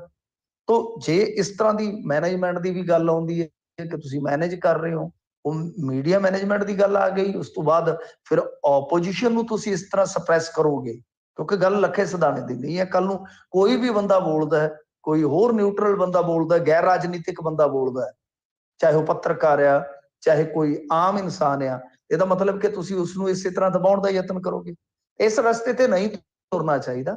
ਹਾਂ, ਜੋ ਬਾਈ ਕੇਸ ਵਗੈਰਾ ਹੈਗੇ ਨੇ, ਜੈਨੂਅਨ ਕੇਸ ਨੇ, ਉਹ ਤਾਂ ਭੁਗਤਣੇ ਹੀ ਪੈਂਦੇ, ਉਹ ਤਾਂ ਸਭ ਨੂੰ ਪਤਾ ਹੈ। ਤੇ ਮੈਨੂੰ ਇਹ ਵੀ ਪਤਾ ਲੱਗਿਆ ਸੀ ਸਾਡੇ ਜ਼ਿਲ੍ਹੇ ਦੇ ਵਿੱਚ ਵੀ ਇੱਕ ਮੁਕੱਦਮਾ ਹੈ ਲੱਖੇ ਸਿਧਾਣੇ ਤੇ, ਉਹ ਵੀ ਮਤਲਬ ਕਿ ਪ੍ਰਦਰਸ਼ਨ ਦਾ ਹੀ ਹੈ, ਤੇ ਉਹ ਠੀਕ ਵੀ ਹੈ। ਪਿਛਲੇ ਦਿਨੀ FIR ਦੀ ਹਿਲਜੁਲ ਹੋਈ ਹੈ, ਇਹਨਾਂ ਕੋ ਪਤਾ ਲੱਗਾ। ਚੌਂਸ ਫੇਰਿਓਂ ਹਿਲਜੁਲ ਜਿਹੜੀ ਉਹ ਰਹੀ ਸ਼ਿਕੰਜਾ ਕੱਸਣ ਦੀ ਲੱਗ ਰਿਹਾ ਵੀ ਪੂਰੀ ਤਿਆਰੀ ਚੱਲ ਰਹੀ ਆ। ਤੇ ਮਿੰਟੂ ਜੀ ਆਪਾਂ ਇੱਥੇ ਇੱਕ ਬ੍ਰੇਕ ਲੈ ਲੈਂਦੇ ਹਾਂ। ਬ੍ਰੇਕ ਤੋਂ ਬਾਅਦ ਸਰੋਤਿਓ ਮੁੜ ਕੇ ਵਾਪਸ ਆਉਂਦੇ ਹਾਂ। ਤੇ ਸਰੋਤਿਓ ਤੁਹਾਡੇ ਵੀ ਜਿਹੜੇ ਸਵਾਲ ਨੇ ਉਹ ਤੁਸੀਂ ਪੁੱਛ ਸਕਦੇ ਹੋ। ਕਾਲ ਕਰਨ ਦੇ ਲਈ ਨੰਬਰ 408 272 5200 4082725200। ਮਿਲਦੇ ਹਾਂ ਇੱਕ ਬ੍ਰੇਕ ਤੋਂ ਬਾਅਦ 'ਚ।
ਪੰਜਾਬੀ ਰੇਡੀਓ USA ਸੁਣ ਰਹੇ ਸਾਰੇ ਸਰੋਤਿਆਂ ਨੂੰ ਇੱਕ ਵਾਰੀ ਫਿਰ ਜੀ ਆਇਆਂ ਨੂੰ ਸਵਾਗਤ ਹੈ। ਸਤਿ ਸ਼੍ਰੀ ਅਕਾਲ। ਮਿੰਟੂ ਜੀ ਆਪਣੇ ਨਾਲ ਜੁੜੇ ਹੋਏ ਨੇ। ਮਿੰਟੂ ਜੀ ਆਇਆਂ ਨੂੰ ਜੀ ਇੱਕ ਵਾਰੀ ਫਿਰ ਸਤਿ ਸ਼੍ਰੀ ਅਕਾਲ ਜੀ। ਜੀ ਸ਼ੁਕਰੀਆ, ਸਤਿ ਸ਼੍ਰੀ ਅਕਾਲ। ਤੇ ਸਰੋਤਿਆਂ ਹੁਣ ਤੁਹਾਡੀਆਂ ਆਪਾਂ ਕਾਲਸ ਲਵਾਂਗੇ। ਕਾਲ ਕਰਨ ਦੇ ਲਈ ਸਟੂਡੀਓ ਦੇ ਨੰਬਰ ਹੈ 408 272 5200 4082725200। ਆਪਣੇ ਅੱਜ ਦੇ ਪਹਿਲੇ ਕਾਲਰ ਨੇ ਜੱਸੀ ਗਿੱਲ ਜੀ। ਸਤਿ ਸ਼੍ਰੀ ਅਕਾਲ ਜੀ। ਹਾਂਜੀ ਸਤਿ ਸ਼੍ਰੀ ਅਕਾਲ ਰਾਜਕਾਨ, ਸਤਿ ਸ਼੍ਰੀ ਅਕਾਲ ਮਿੰਟੂ ਜੀ, ਸਤਿ ਸ਼੍ਰੀ ਅਕਾਲ। ਸਤਿ ਸ਼੍ਰੀ ਅਕਾਲ ਜੀ। ਸਤਿ ਸ਼੍ਰੀ ਅਕਾਲ ਜੀ। ਅੱਛਾ, ਮੇਰਾ ਸਿਰਫ ਜਿਵੇਂ ਕਹਿੰਦੇ ਇੱਕ ਤਰ੍ਹਾਂ ਦਾ ਦਰਦ ਵਾਲੀ ਗੱਲ ਹੀ ਆ ਵੀ ਲੋਨ ਤੇ ਲੋਨ ਆਪਣੀ ਪੰਜਾਬ ਸਰਕਾਰ ਚੱਕੀ ਜਾਂਦੀ ਆ ਤੇ ਪਾਲਿਸੀ ਕੋਈ ਨਵੀਂ ਨਹੀਂ ਆ ਰਹੀ, ਰਾਈਟ। ਕੀ ਇਹ ਜਿਹੜਾ ਲੋਨ ਚੱਕ ਰਹੇ ਆ ਇਹ ਆਪਣੀਆਂ ਨਵੀਂ ਦੂਜੀਆਂ ਸਟੇਟਾਂ ਦੇ ਵਿੱਚ ਇਲੈਕਸ਼ਨ ਲੜਨ ਵਾਸਤੇ ਚੱਕ ਰਹੇ ਜਾਂ ਆਪਣੇ ਪੰਜਾਬ ਵਾਸਤੇ ਕੁਝ ਕਰਨ ਵਾਸਤੇ ਚੱਕ ਰਹੇ ਆ ਜਾਂ ਕੋਈ ਫਿਰ ਨਵੀਂ ਪਾਰਟੀ ਬਣੂਗੀ ਹੋਰ 2-4 ਸਾਲ ਤੱਕ। ਸਤਿ ਸ਼੍ਰੀ ਅਕਾਲ ਜੀ। ਥੈਂਕ ਸਤਿ ਯੂ ਸ਼੍ਰੀ ਬਹੁਤ ਅਕਾਲ। ਬਹੁਤ। Thank you. ਨਹੀਂ ਸਰ ਹਾਲੇ ਕੁਝ ਵੀ ਨਹੀਂ ਕਿਹਾ ਜਾ ਸਕਦਾ। ਹਾਲੇ ਤੇ ਲੋਨ ਪਹੁੰਚਿਆ ਵੀ ਨਹੀਂ ਹੈ ਜਿਹੜਾ ਨਾ ਲਿਆ 150 ਮਿਲੀਅਨ ਦਾ ਵੈਸੇ ਇਹਨਾਂ ਨੇ, ਤਾਂ ਉਹ ਤਾਂ ਹਾਲੇ ਕਿਹੜੀਆਂ ਯੋਜਨਾਵਾਂ ਦੇ ਤਹਿਤ ਆ, ਫਿਰ ਉਹ ਕੀ ਇਨਫਰਾਸਟ੍ਰਕਚਰ ਆਪਣਾ ਮਜ਼ਬੂਤ ਕਰਦੇ ਆ ਜਿਹਦੇ ਨਾਲ ਰੈਵਨਿਊ ਵਧੇ, ਜਿਹਦੇ ਨਾਲ ਮਤਲਬ ਕਿ ਇਹਨਾਂ ਨੂੰ ਫਾਇਦਾ ਹੋਵੇ, ਸਟੇਟ ਨੂੰ ਫਾਇਦਾ ਹੋਵੇ, ਫਿਰ ਤਾਂ ਲੋਨ ਕੰਮ ਦਾ। ਹੁਣ ਜੇ ਕਰਜ਼ਾ ਲੈ ਕੇ ਤੇ ਮੁੜ ਕੇ ਉੱਥੇ ਗੋਆ ਮਸਤੀ ਕਰ ਆਏ, ਥਾਈਲੈਂਡ ਮਸਤੀ ਕਰ ਆਏ, ਫਰਜ਼ ਕਰੋ ਕੋਈ ਬੰਦਾ ਬੈਂਕ ਚੋਂ ਲੋਨ ਲੈ ਲੈਂਦਾ ਹੈ ਪਿਓ ਦੀ ਜ਼ਮੀਨ ਗਹਿਣੇ ਰੱਖ ਕੇ, ਉਧਰੋਂ ਮਾਲਸ਼ਾਂ ਕਰਾਇਆ ਮੁੜ ਕੇ ਭੁੱਖਾ ਹੀ ਮਰਨਾ। ਤੇ ਜੇ ਉਸੇ ਲੋਨ ਦੇ ਨਾਲ ਕੋਈ ਵਧੀਆ ਕੰਮ ਕਰ ਲਵੇ, ਮੱਛੀ ਫਾਰਮ ਉਹ ਖੋਲ ਲਵੇ, ਕੁਝ ਹੋਰ ਕਰ ਲਵੇ, ਤੇ ਨਾਲੇ ਲੋਨ ਵੀ ਲੈ ਜਾਊਗਾ ਤੇ ਨਾਲੇ ਪੈਰਾਂ ਸਿਰ ਵੀ ਖੜ ਜਾਊਗਾ। ਉਹ ਹੁਣ ਕਿਹੜਾ ਰਸਤਾ ਚੁਣਦੇ ਨੇ? ਦੇਖੋ, ਇਹ ਪਹਿਲਾਂ ਕਹਿਣਾ ਅਗਾਊਂ ਅੰਦਾਜ਼ਾ ਲਾਉਣਾ ਬਹੁਤ ਔਖਾ ਹੁੰਦਾ ਹੈ। ਕਿਹੜਾ ਰਸਤਾ ਚੁਣਦੇ ਨੇ? ਕੀ ਉਹ ਵਾਕਿਆ ਇਨਫਰਾਸਟ੍ਰਕਚਰ ਤੇ ਲਾਉਂਦੇ ਨੇ ਜਾਂ ਫਿਰ ਵਾਕਿਆ ਹੀ ਉਹ ਆਪਣਾ ਗੁਜਰਾਤ ਵਾਲਾ ਜਿਹੜਾ ਸਟਰਕਚਰ ਆ ਉਹਦੇ ਤੇ ਲਾਉਂਦੇ ਆ ਇਧਰੋਂ ਉਧਰੋਂ ਕੱਢ ਕੇ? ਸੋ ਇਹ ਸਾਨੂੰ ਹਾਲੇ ਮਤਲਬ ਕਿ ਭਵਿੱਖਬਾਣੀ ਕਰਨ ਦੀ ਪੋਜੀਸ਼ਨ 'ਚ ਨਹੀਂ ਰੱਖਿਆ ਜਾ ਸਕਦਾ ਕਿ ਬਈ ਆਪਾਂ ਹੁਣ ਅਗਾਊਂ ਭਵਿੱਖਬਾਣੀ ਕਰ ਦਈਏ। ਜੇ ਉਹ ਲਾਉਂਦੇ ਨੇ ਤਾਂ ਆਪਾਂ ਨੂੰ ਦਿਸ ਪੈਣਾ, ਜੇ ਨਹੀਂ ਲੱਗਦਾ ਕਰਜ਼ਾ ਉਹ ਚੜ ਜਾਣਾ। 15 ਸਾਲ ਦਾ ਕਰਜ਼ਾ ਹੈ ਤੇ ਲਾਉਣਾ ਤਾਂ ਬਾਈ ਸਟੇਟ ਨੂੰ ਪੈਣਾ। ਲਾਉਣਾ ਕੀ ਪੈਣਾ ਆ, ਮੁੜ ਕੇ ਉਂਝ ਹੀ ਸਾਰਾ ਕੰਮ ਮਗਰੋਂ ਹੀ ਲੈ ਜਾਣਾ, ਕਿਉਂਕਿ ਮੈਨੂੰ ਲੱਗਦਾ ਕਿ ਜਲੂਸ ਨਿਕਲ ਜੂ ਫਿਰ 15 ਸਾਲਾਂ ਤੱਕ। 6 ਮਹੀਨੇ ਦਾ ਗ੍ਰੇਸ ਪੀਰੀਅਡ ਆ, 150 ਮਿਲੀਅਨ ਦਾ ਲੋਨ ਆ, ਮੈਚਿਓਰਟੀ 15 ਸਾਲਾਂ ਦੀ। ਅਗਲੇ ਕਾਲਰ ਨੇ ਸੁਰਿੰਦਰ ਗਿੱਲ। ਹਾਂਜੀ ਵੀਰ ਜੀ, ਮੇਰੀ ਵੱਲੋਂ ਸਾਰੇ ਸਰੋਤਿਆਂ ਨੂੰ ਰੇਡੀਓ USA ਦੇ ਤੇ ਦੋਹਾਂ ਵੀਰਾਂ ਨੂੰ ਸਤਿਕਾਰ ਭਰੀ ਸਤਿ ਸ਼੍ਰੀ ਅਕਾਲ ਜੀ। ਸਤਿ ਸ਼੍ਰੀ ਅਕਾਲ ਜੀ। ਸਤਿ ਸ੍ਰੀ ਅਕਾਲ ਜੀ। ਹਾਂਜੀ ਵੀਰ ਜੀ, ਮੇਰੀ ਬੇਨਤੀ ਹੈ ਭਾਜੀ ਹੁਣਾਂ ਨੂੰ ਭਈ ਉਹ ਜਿਹੜਾ ਇਹਨਾਂ ਨੇ ਕਿੱਡਾ ਵੱਡਾ ਬਦਮਾਸ਼ੀ ਔਰ ਵਹਿਸ਼ੀਆਨਾ ਕੰਮ ਕੀਤਾ ਇੱਥੇ ਯੂਪੀ ਦੇ ਵਿੱਚ 2 ਸਕੀਆਂ ਭੈਣਾਂ ਨਾਲ, ਉਸ ਕੇਸ ਦੇ ਬਾਰੇ ਕੋਈ ਅਪਡੇਟ ਹੋਵੇ ਤੇ ਦੂਸਰਾ ਇਹਦੀ ਉਹ ਮਿਸ਼ਰੇ ਹੋਣਾ ਵਾਲੀ ਉਹਦੇ ਬਾਰੇ ਕੋਈ ਥੋੜੀ ਬਹੁਤੀ ਅਪਡੇਟ ਕੁਝ ਹੋਵੇ ਤਾਂ ਜ਼ਰੂਰ ਦੱਸਣ ਭਾਜੀ ਹੁਣੇ ਜੀ। ਨਹੀਂ ਜੀ, ਉਹ ਤੇ ਮਿਸ਼ਰਾ ਤੇ ਅੰਦਰ ਹੀ ਹਾਲੇ ਦੇਖੋ ਤੇ ਅੰਦਰ ਹੈ ਤੇ ਉਹਦਾ ਜਿਹੜਾ ਪਿਓ ਆ ਉਹ ਕੈਬਨਿਟ ਦੇ ਅੰਦਰ, ਦੋਵੇਂ ਆਪੋ ਆਪਣੀ ਥਾਂ ਤੇ ਅੰਦਰ ਹੀ ਆ। ਪਰ ਜਿਹੜੀ ਉਹ ਕੁੜੀਆਂ ਵਾਲੀ ਘਟਨਾ ਹੋਈ ਸੀਗੀ, ਮੰਦਭਾਗੀ ਘਟਨਾ ਵਾਪਰੀ, ਉਹਦੇ ਚ ਮੁਲਜ਼ਮ ਤਕਰੀਬਨ ਸਾਰੇ ਫੜ ਲਏ ਸੀ ਇਹਨਾਂ ਨੇ। ਉਹ ਯੂਪੀ ਵਾਲੇ ਬਹੁਤ ਬੁਰੀ ਕਰਦੇ ਆ ਜੀ, ਉਹ ਤਾਂ ਗੋਲੀਆਂ ਗਾਲੀਆਂ ਮਾਰ ਕੇ ਫੜਿਆ ਸੀ ਇੱਕ ਨੂੰ, ਤਾਂ ਪੈਰਾਂ ਪੂਰਾ ਜੋ ਬੁਰੀ ਹਾਲ ਪਾਰਿਆ ਕਰਨ ਡਿਆ ਸੀਗਾ। ਬੰਦੇ ਇਹਨਾਂ ਨੇ ਉਦੋਂ ਹੀ ਚੱਕ ਲਏ ਸੀਗੇ। ਪਰ ਇਹ ਘਟਨਾਵਾਂ ਵਾਪਰਨੀਆਂ ਨਹੀਂ ਚਾਹੀਦੀਆਂ। ਯੋਗੀ ਦੇ ਰਾਜ ਦੀਆਂ ਇਹ ਕਹਿ ਲਓ ਕਿ ਬਹੁਤ ਸਾਰੀਆਂ ਘਟਨਾਵਾਂ ਨੇ ਜਿਨ੍ਹਾਂ ਦਾ ਜ਼ਿਕਰ ਕੀਤਾ ਜਾ ਸਕਦਾ ਹੈ। ਐਸੀਆਂ ਘਟਨਾਵਾਂ ਹੋਈਆਂ ਨੇ ਪਰ ਬਾਅਦ ਦੇ ਵਿੱਚ ਐਕਸ਼ਨ ਹੁੰਦਾ। ਪਹਿਲਾਂ ਰੋਕਥਾਮ ਜਿਹੜੀ ਆ ਵੈਸੇ ਵੀ ਕ੍ਰਾਈਮ ਤੇ ਆਪਾਂ ਕਹਿ ਸਕਦੇ ਕਿ 100% ਤੇ ਚਲੋ ਨਹੀਂ ਹੁੰਦੀ, ਪਰ ਇਸ ਤਰ੍ਹਾਂ ਦੀਆਂ ਘਟਨਾਵਾਂ ਸਮਾਜ ਲਈ ਸ਼ਰਮਨਾਕ ਨੇ। ਜੇ ਪ੍ਰਸ਼ਾਸਕੀ ਤੌਰ ਤੇ ਆਪਾਂ ਕਹਿ ਸਕਦੇ ਕਿ 100% ਤਾਂ ਕ੍ਰਾਈਮ ਕਿਤੇ ਵੀ ਨਹੀਂ ਰੁਕਦਾ, ਪਰ ਸਮਾਜਿਕ ਤੌਰ ਤੇ ਬੜੀਆਂ ਇਹ ਬੇਸ਼ਰਮ ਵਾਲੀਆਂ ਕਹਿ ਲਓ ਕਿ ਬਹੁਤ ਸ਼ਰਮਨਾਕ ਘਟਨਾਵਾਂ ਨੇ। ਪਰ ਉਹਨਾਂ ਨੇ ਬੰਦੇ ਫੜਦੇ ਸੀ ਜਦੇ, ਤੇ ਉਹ ਫੜਦੇ ਵੀ ਬੜਾ ਕਸੂਤਾ ਜਿਹਾ ਕਰਕੇ ਆ ਜੀ। ਐ ਨਹੀਂ ਆ ਮਤਲਬ ਕਿ ਬੋਝ ਕੇ ਜੇ ਪਲੋਸ ਕੇ ਚਲੇ ਜਾਂਦੇ ਆ, ਬਹੁਤ ਚੰਗਿਆੜੇ ਕੱਢਦੇ ਜੀ ਉਹ। ਥੈਂਕ ਯੂ ਜੀ ਕਾਲ ਦੇ ਲਈ। ਅਗਲੇ ਕਾਲਰ ਨੇ ਜਸਬੀਰ ਜੀ। ਸਤਿ ਸ਼੍ਰੀ ਅਕਾਲ ਜੀ। ਸਤਿ ਸ਼੍ਰੀ ਅਕਾਲ ਸਾਰੇ ਭਰਾਵਾਂ ਨੂੰ। ਸਤਿ ਸ਼੍ਰੀ ਅਕਾਲ। ਮਿੰਟੂ ਜੀ ਵੇਖੋ, ਆਸ ਹਫ਼ਤੇ 18 ਸਤੰਬਰ ਨੂੰ ਵੱਡੀ ਡਿਵੈਲਪਮੈਂਟ ਹੋਈ ਹੈ ਕੈਨੇਡਾ ਦੇ ਬਰੈਂਪਟਨ ਦੇ ਵਿੱਚ।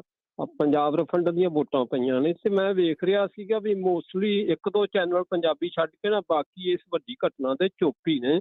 ਮੈਂ ਹੈਰਾਨ ਹੋਇਆ ਜੋ ਜਗਬਾਣੀ ਦੇ ਟਵਿੱਟਰ ਤੇ ਮੈਂ ਪੜ੍ਹਿਆ ਵੀ 1,10,00,000 ਵੋਟਾਂ ਪਈਆਂ ਨੇ ਤੇ ਬਾਕੀ ਮੋਸਟਲੀ ਚੁੱਪ ਰਹੇ ਨੇ। ਵੀ ਕੀ ਇਹਦਾ ਡੀਪ ਸਟੇਟ ਦਾ ਪ੍ਰੈਸ਼ਰ ਹੈ? ਤੇ ਇਹਦੇ ਨਾਲ ਮੈਂ ਵੇਖਣਾ ਵੀ ਜਿੱਦਣ ਵੋਟਾਂ ਪੈ ਰਹੀਆਂ ਸੀ ਉਸੇ ਦਿਨ ਹੀ ਆਪਣੀ ਅੱਧੇ ਦਿਨ ਦੇ 12 ਵਜੇ ਦੇ ਮਗਰੋਂ ਜਸਟਿਨ ਟਰੂਡੋ ਦਾ ਟਵੀਟ ਆ ਜਾਂਦਾ ਵੀ ਉਹਨੇ ਭਾਰਤ ਸਰਕਾਰ ਦੇ ਸਾਰੇ ਦਬਾਅ ਨੂੰ ਰੱਦ ਕਰਕੇ ਉਹ ਕਹਿੰਦਾ ਵੀ ਰਿਫੰਡਨ ਦੀਆਂ ਵੋਟਾਂ ਸਿੱਖ ਪਾ ਸਕਦੇ ਨੇ, ਕੈਨੇਡੀਅਨ ਸਿੱਖ, ਉਹਨਾਂ ਨੂੰ ਰਾਈਟ ਹੈ।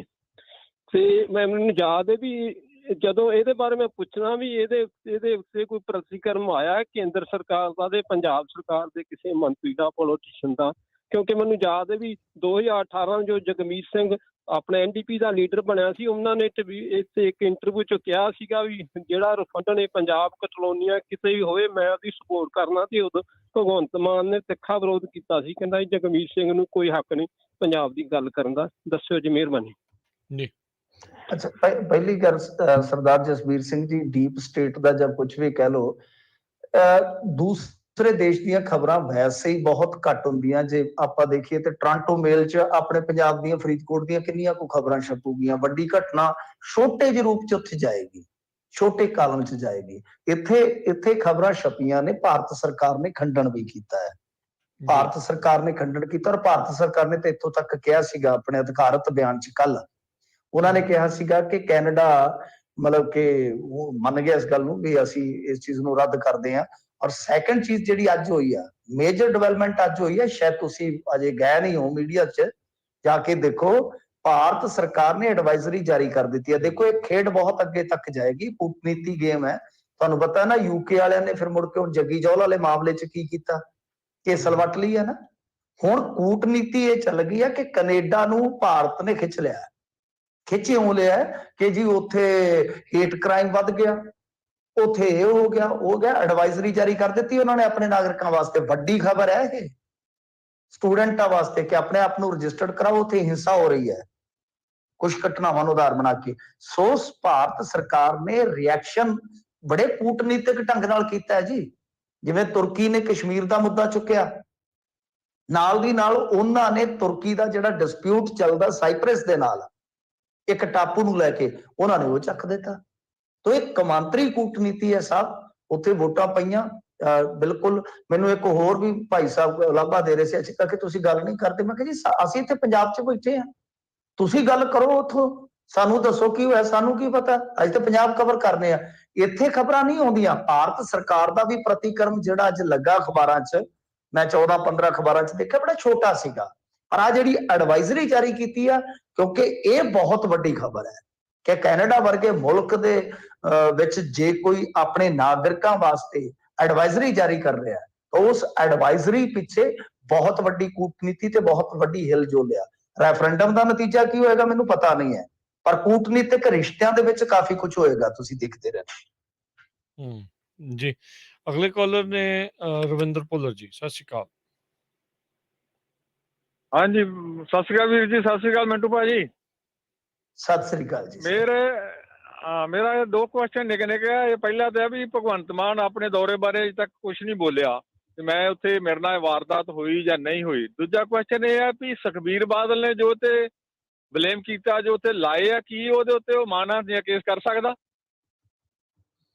ਨਹੀਂ, ਦੇਖੋ ਕਰਨ ਨੂੰ ਤੁਸੀਂ ਵੀ ਕਰ ਸਕਦੇ, ਮੈਂ ਵੀ ਕਰ ਸਕਦਾ, ਕਿਸੇ ਤੇ ਵੀ ਕੀਤਾ ਜਾ ਸਕਦਾ, ਪਰ ਮੁੱਖ ਮੰਤਰੀ ਆਮ ਤੌਰ ਤੇ ਕਰਦਾ ਨਹੀਂ ਹੁੰਦਾ।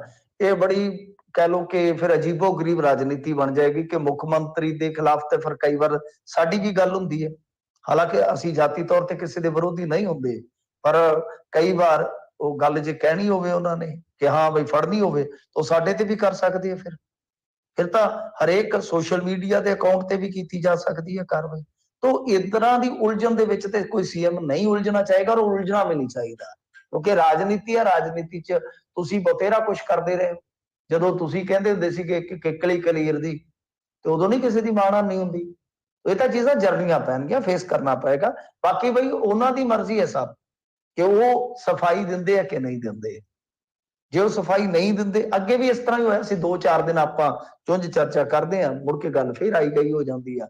ਪਰ ਜੇ ਵਾਕਿਆ ਇਸ ਤਰ੍ਹਾਂ ਹੋਇਆ, ਹੁਣ ਸਾਨੂੰ ਪਤਾ ਨਹੀਂ, ਅਸੀਂ ਕੋਈ ਐਸਟੈਬਲਿਸ਼ ਨਹੀਂ ਕਰ ਸਕਦੇ ਕਿਸੇ ਕਿਸਮ ਦੀ ਗੱਲ, ਕਿਉਂਕਿ ਕੁਝ ਰਿਪੋਰਟਾਂ ਨੇ, ਕੁਝ ਉੱਥੋਂ ਦੀਆਂ ਸੂਚਨਾਵਾਂ ਨੇ, ਤੇ ਜਿਸ ਤਰ੍ਹਾਂ ਸੁਖਬੀਰ ਸਿੰਘ ਬਾਦਲ ਹੋਰਾਂ ਨੇ ਕਿਹਾ ਕਿ ਉਹਨਾਂ ਨੂੰ ਆਪਣੇ ਖਾਸ ਮਿੱਤਰ ਨੇ ਦੱਸਿਆ, ਤਾਂ ਬਈ ਕੁਝ ਚੀਜ਼ਾਂ ਆਈਆਂ ਨੇ ਵਿਰੋਧ ਦੇ ਵਿੱਚ। ਪਰ ਗੱਲ ਇਹ ਹੈ ਕਿ ਹੁਣ ਭਗਵੰਤ ਮਾਨ ਸਫਾਈ ਕਿਵੇਂ ਦੇਣਗੇ, ਕਿਵੇਂ ਸਾਬਤ ਕਰਨਗੇ ਇਸ ਚੀਜ਼ ਨੂੰ? ਇਹ ਵੀ ਤਾਂ ਦੇਖੋ ਨਾ ਕਿ ਕੱਲ ਨੂੰ ਕੋਈ ਡਾਕੂਮੈਂਟ ਨਿਕਲ ਆਇਆ, ਕਿਉਂਕਿ ਭਾਰਤ ਸਰਕਾਰ ਵੀ ਵੈਸੇ ਚਰਚਾ ਕਰ ਰਹੀ ਹੈ ਉਸ 에ਅਰਲਾਈਨਸ ਦੇ ਨਾਲ, ਸੰਬੰਧਿਤ 에ਅਰਲਾਈਨਸ ਦੇ ਨਾਲ, ਤੇ ਜੇ ਕੋਈ ਡਾਕੂਮੈਂਟ ਨਿਕਲਿਆ ਕੁਝ ਉਲਟ ਦਾ ਤਾਂ ਵੀ ਫਸ ਜਾਣਗੇ। ਸੋ ਇਸ ਕਰਕੇ ਬੋਲਣ ਨਾਲੋਂ ਚੁੱਪ ਚੰਗੇਰੀ, ਚੁੱਪ ਦੇ ਨਾਲੋਂ ਪਰਦਾ। ਹਾਲ ਦੀ ਘੜੀ ਚੁੱਪ ਆ ਤੇ ਜਗਦਾ ਕੀ ਹੁੰਦਾ ਜੀ, 1-2 ਦਿਨ ਹੋਰ ਕੋਈ ਮਸਲਾ ਕੋਈ ਮੁੱਦਾ ਹੋਰ ਉੱਠ ਗਿਆ ਤਾਂ ਭੁੱਲ ਜਾਣਗੇ। ਜੀ ਥੈਂਕ ਯੂ ਜੀ। ਅਗਲੇ ਕਾਲਰ ਨੇ ਨਿੰਦਰ। ਸਤਿ ਸ਼੍ਰੀ ਅਕਾਲ। ਰਾਜ ਜੀ, ਮਿੰਟੂ ਜੀ, ਸਤਿ ਸ਼੍ਰੀ ਅਕਾਲ। ਸਤਿ ਸ਼੍ਰੀ ਅਕਾਲ ਜੀ। ਸਤਿ ਸ੍ਰੀ ਅਕਾਲ ਤੇ ਜੀ। ਗੱਲ ਸਤਿ ਸ਼੍ਰੀ ਅਕਾਲ। ਗੱਲ ਏਦਾਂ ਜੀ, ਜਿਹੜੇ ਖਾਲਿਸਤਾਨ ਮੰਗਦੇ ਰਾਜ ਜੀ, ਸਾਨੂੰ ਕੈਨੇਡਾ ਵਾਲਿਆਂ ਨੂੰ ਪੁੱਛੋ ਵੀ ਕਿੰਨੀ ਪ੍ਰੋਬਲਮ ਆ। ਈ ਵੀਜ਼ਾ ਸਾਡੇ ਇਕੱਲੇ ਕੈਨੇਡਾ ਦਾ ਬੰਦ ਕੀਤਾ ਆ, ਸਾਡੀ ਬੱਸ ਕਰਾਈ ਪਈ ਆ ਵੀਜ਼ੇ ਲੈਣ ਲਈ। ਇੱਥੇ ਖਾਲਿਸਤਾਨ ਜਿਹੜੇ ਮੰਗਦੇ, ਮੈਂ ਕਹਿੰਦਾ ਭਾਈ ਸਾਹਿਬ ਜਿਹੜੇ ਮੰਗਦੇ ਆ ਸਾਡੇ ਨਾਲ ਚੱਲਣ, ਉੱਥੇ ਜਾ ਕੇ ਲਈਏ। ਸਾਨੂੰ ਇਹ ਹਿਸਾਬ ਲਾ ਲਓ ਵੀ ਇਸ ਵੇਲੇ ਮੈਂ ਆਪਣਾ ਵੀਜ਼ਾ ਲਵਾਉਣ ਲਈ ਮੈਂ ਮੰਦਰ ਦੇ ਆਪਣੇ ਪ੍ਰਧਾਨ ਦੀਆਂ ਮਿਹਨਤਾਂ ਕਰਦਾ ਵੀ ਪ੍ਰਧਾਨ ਸਾਹਿਬ ਵੀਜ਼ਾ ਦਵਾ ਦਿਓ, ਨਾਲ ਮੈਂ ਇਸ ਮੂਵਮੈਂਟ 'ਚ ਕਿਸੇ ਨਾਲ ਆਇਆ ਨਹੀਂ। ਇੱਥੇ ਲੋਕਾਂ ਨੂੰ ਖੱਜਲ ਖਰਾਣਾ ਆਪਣੇ ਬੰਦ ਕਰਨ। ਜੇ ਲੈਣਾ ਇੰਡੀਆ ਚਲੋ, ਸਾਰੇ ਚਲੇ ਜਾਂਦੇ ਖਾਲਿਸਤਾਨ ਲੈਣ। ਇੱਕ ਮਿੰਟੂ ਜੀ, ਤੁਹਾਡੇ ਲਈ ਰਿਕੁਐਸਟ ਆ, ਜਿੱਦਾਂ ਰਾਜ ਜੀ ਹੁੰਦੇ ਆ, ਇੱਥੇ ਵੀ ਪੋਜ਼ਿਟਿਵ ਖਬਰ ਸੁਣਾ ਦਿਆ ਕਰੋ ਜੀ, ਜ਼ਰੂਰ। ਠੀਕ ਹੈ ਜੀ। ਹਾਂਜੀ ਪੋਜ਼ਿਟਿਵ ਖਬਰ ਕਹਿੰਦੇ ਹਾਂਜੀ, ਦੱਸ ਦਿਆ ਕਿੱਦਾਂ? ਕਰੋ ਜੀ। ਅੱਛਾ, ਨਹੀਂ ਪੋਜ਼ਿਟਿਵ ਖਬਰ ਦੇਖੋ, ਪੋਜ਼ਿਟਿਵ ਖਬਰ ਜਿਹੜੀ ਹੁੰਦੀ ਹੈ, ਬੜੀਆਂ ਪੋਜ਼ਿਟਿਵ ਖਬਰਾਂ ਨੇ, ਤੁਸੀਂ ਸੁਣਨ ਵਾਲੇ ਬਣੋ। ਪੋਜ਼ਿਟਿਵ ਪਾਕਿਸਤਾਨ ਦੇ ਵਿੱਚ ਇੱਕ ਕੱਲ ਸਿੱਖ ਹੈ ਜਿਹੜਾ, ਉਹ ਤੁਸੀਂ ਦੇਖਿਆ ਹੋਣਾ, ਮੈਂ ਹੁਣੇ ਹੀ ਦੱਸ ਦਿਨਾ ਤੁਹਾਨੂੰ, ਉਹਦਾ ਨਾਮ ਵੀ ਕੱਢ ਕੇ ਦੱਸ ਦਿਨਾ। ਕਿੰਨੀ ਖੁਸ਼ੀ ਵਾਲੀ ਗੱਲ ਹੁੰਦੀ ਹੈ। ਪਰ ਜੇ ਉਹ ਅਸੀਂ ਕੱਲੀਆਂ ਖੁਸ਼ਨੁਮਾ ਖਬਰਾਂ ਤੇ ਖੁਸ਼ ਮਜ਼ਾਜੀ ਖਬਰਾਂ ਸੁਣਾਉਣ ਲੱਗ ਗਏ ਨਾ, ਫਿਰ ਦੂਜਿਆਂ ਨੇ ਨਾਰਾਜ਼ ਹੋ ਜਾਣਾ ਜਿਹੜੇ ਰਾਜਨੀਤੀ ਵਾਲੇ ਸੁਣ ਕੇ ਰਾਜੀ ਹੈ। ਤਾਂ ਪਾਕ ਸਿਵਲ ਸਰਵਿਸਿਜ਼ ਦੇ ਵਿੱਚ ਚੁਣੇ ਗਏ ਨੇ ਆਕਾਸ਼ ਸਿੰਘ, ਏਡੀ ਵੱਡੀ ਖਬਰ ਹੈ। ਖੁਸ਼ੀਆਂ ਵਾਲੀਆਂ ਬਥੇਰੀਆਂ ਖਬਰਾਂ ਨੇ ਉਹ ਵੀ, ਪਰ ਖੁਸ਼ੀ ਦੇ ਨਾਲ ਨਾਲ ਦੇਖੋ ਇਹ ਵੀ ਮਿੱਟੀ ਦੇ ਦਰਦ ਹੁੰਦੇ ਨੇ ਜੀ। ਇਹ ਕੋਈ ਗਮ ਹੀ ਨਹੀਂ ਹੈਗੀ, ਕੋਈ ਮਾਤਮ ਨਹੀਂ ਹੈਗਾ, ਕੋਈ ਆਪਣੇ ਘਰਾਂ 'ਚ ਤਾਂ ਨਹੀਂ ਸੋਗ ਪਸ ਰਿਹਾ। ਗੱਲ ਆਪਣਾ ਜਿਹੜਾ ਆਪਣਾ ਖਿੱਤਾ ਹੈ, ਚਲੋ ਕੋਈ ਉਹਨੂੰ ਕਿਸੇ ਐਂਗਲ ਤੋਂ ਦੇਖਦਾ, ਕੋਈ ਕਿਸੇ ਐਂਗਲ ਤੋਂ ਦੇਖਦਾ। ਨੁਕਤੇ ਨਿਗਾਹ ਹਰ ਇੱਕ ਦੀ ਅਲੱਗ-ਅਲੱਗ ਹੁੰਦੀ ਹੈ, ਸੋਚ ਅਲੱਗ-ਅਲੱਗ ਦੀ, ਆਈਡੀਓਲੋਜੀ ਅਲੱਗ-ਅਲੱਗ ਦੀ ਹੈ। ਪਰ ਗੱਲ ਆਪਾਂ ਪੰਜਾਬ ਦੀ ਕਰਦੇ ਹਾਂ ਕਿ ਪੰਜਾਬ 'ਚ ਸਹੀ ਕੀ ਹੋ ਰਿਹਾ, ਗਲਤ ਕੀ ਹੋ ਰਿਹਾ।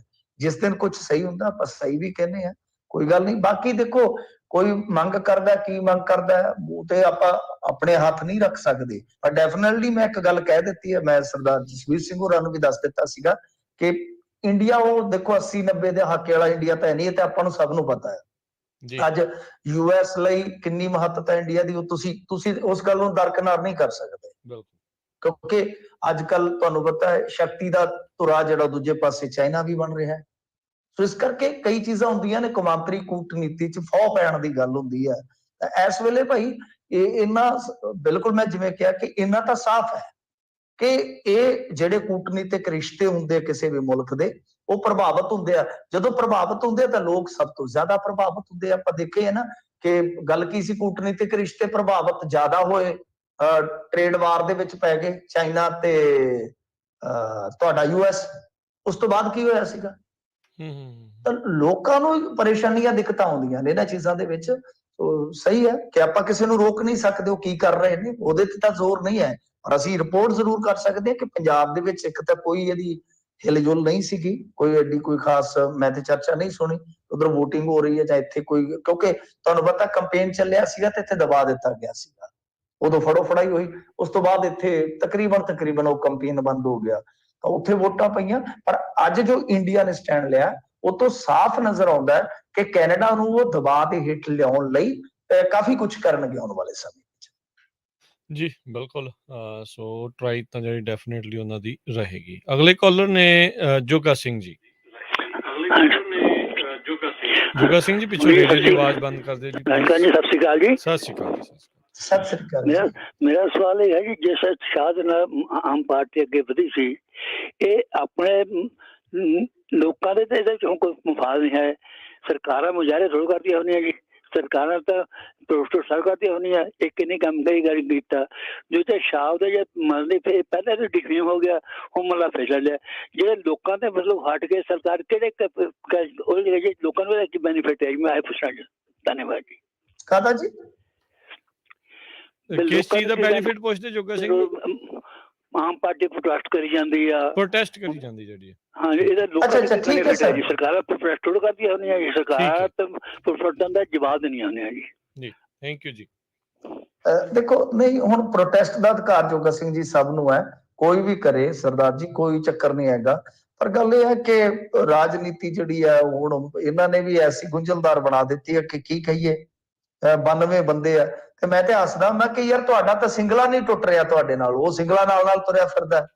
ਤਾਂ ਸਿੰਗਲ ਵੀ ਨਹੀਂ ਟੁੱਟਣਾ ਤੁਹਾਡਾ। ਕਿਉਂ ਇਦਾਂ ਕਰਦੇ ਹੋ? ਔਰ ਦੂਜੀ ਗੱਲ ਜਿਹੜੀ ਸਭ ਤੋਂ ਅਹਿਮ ਹੈ ਕਿ ਬਈ ਦੇਖੋ ਜਿਹੜਾ ਨਿਯਮ ਹੀ ਹੈ ਨਹੀਂਗਾ, ਤੁਸੀਂ ਉਸ ਨਿਯਮ ਨੂੰ ਧੱਕੇ ਨਾਲ ਕਹਿ ਲਓ ਕਿ ਬਣਾ ਕੇ ਚੱਲ ਰਹੇ ਹੋ ਯਾਰ, ਤਾਂ ਫਿਰ ਥੋੜਾ ਫਜ਼ੀਅਤ ਤੇ ਹੁੰਦੀ ਹੈ। ਔਰ ਐਸੀ ਰਾਜਨੀਤੀ ਨੇ ਹੁਣ ਇੱਕ ਹੋਰ ਮੁੱਢ ਬੰਨ ਦਿੱਤਾ ਹੈ ਕਿ ਪਹਿਲਾਂ ਹੀ ਸਾਡਾ ਤੇ ਕੰਮ ਜਿਹੜਾ ਸੀਗਾ ਉਹ ਥੋੜਾ ਟੇਢਾ ਸੀਗਾ, ਤਾਂ ਹੁਣ ਹੋ ਕੀ ਰਿਹਾ ਵਾ ਕਿ ਬਈ ਰਾਜਪਾਲ ਦੇ ਨਾਲ ਜਾਂ ਕਹਿ ਲਓ ਕਿ ਸੈਂਟਰ ਦੇ ਨਾਲ ਸਿੱਧਾ ਕੌਨਫਲਿਕਟ ਇਹਨਾਂ ਦਾ ਜਿਹੜਾ ਹੋ ਗਿਆ ਵਾ, ਉਹਦਾ ਹੁਣ ਖਮਿਆਜ਼ਾ ਕਿਹਨੂੰ ਭੁਗਤਣਾ ਪਏਗਾ? ਪਹਿਲਾਂ ਤੇ ਜਦੋਂ ਅਸੀਂ ਇਹੋ ਜਿਹੀਆਂ ਗੱਲਾਂ ਕਰੀਏ ਤੇ ਇਹਨਾਂ ਦੇ ਸਮਰਥਕ ਕਹਿੰਦੇ ਆ ਨਹੀਂ ਕੇਂਦਰ ਦੇ ਨਾਲ ਤਾਲਮੇਲ ਬੜਾ ਜ਼ਰੂਰੀ ਹੈ, ਤੁਸੀਂ ਤੇ ਅਲਗਾਓਵਾਦੀ ਹੈ ਜੀ, ਤੁਸੀਂ ਤੇ ਖਾਲਿਸਤਾਨੀ ਹੈ ਜੀ, ਫਲਾਂ ਟਮਕਾ ਹੈ, ਤੁਸੀਂ ਲੋਕਾਂ ਨੂੰ ਭੜਕਾਉਂਦੇ ਹੋ।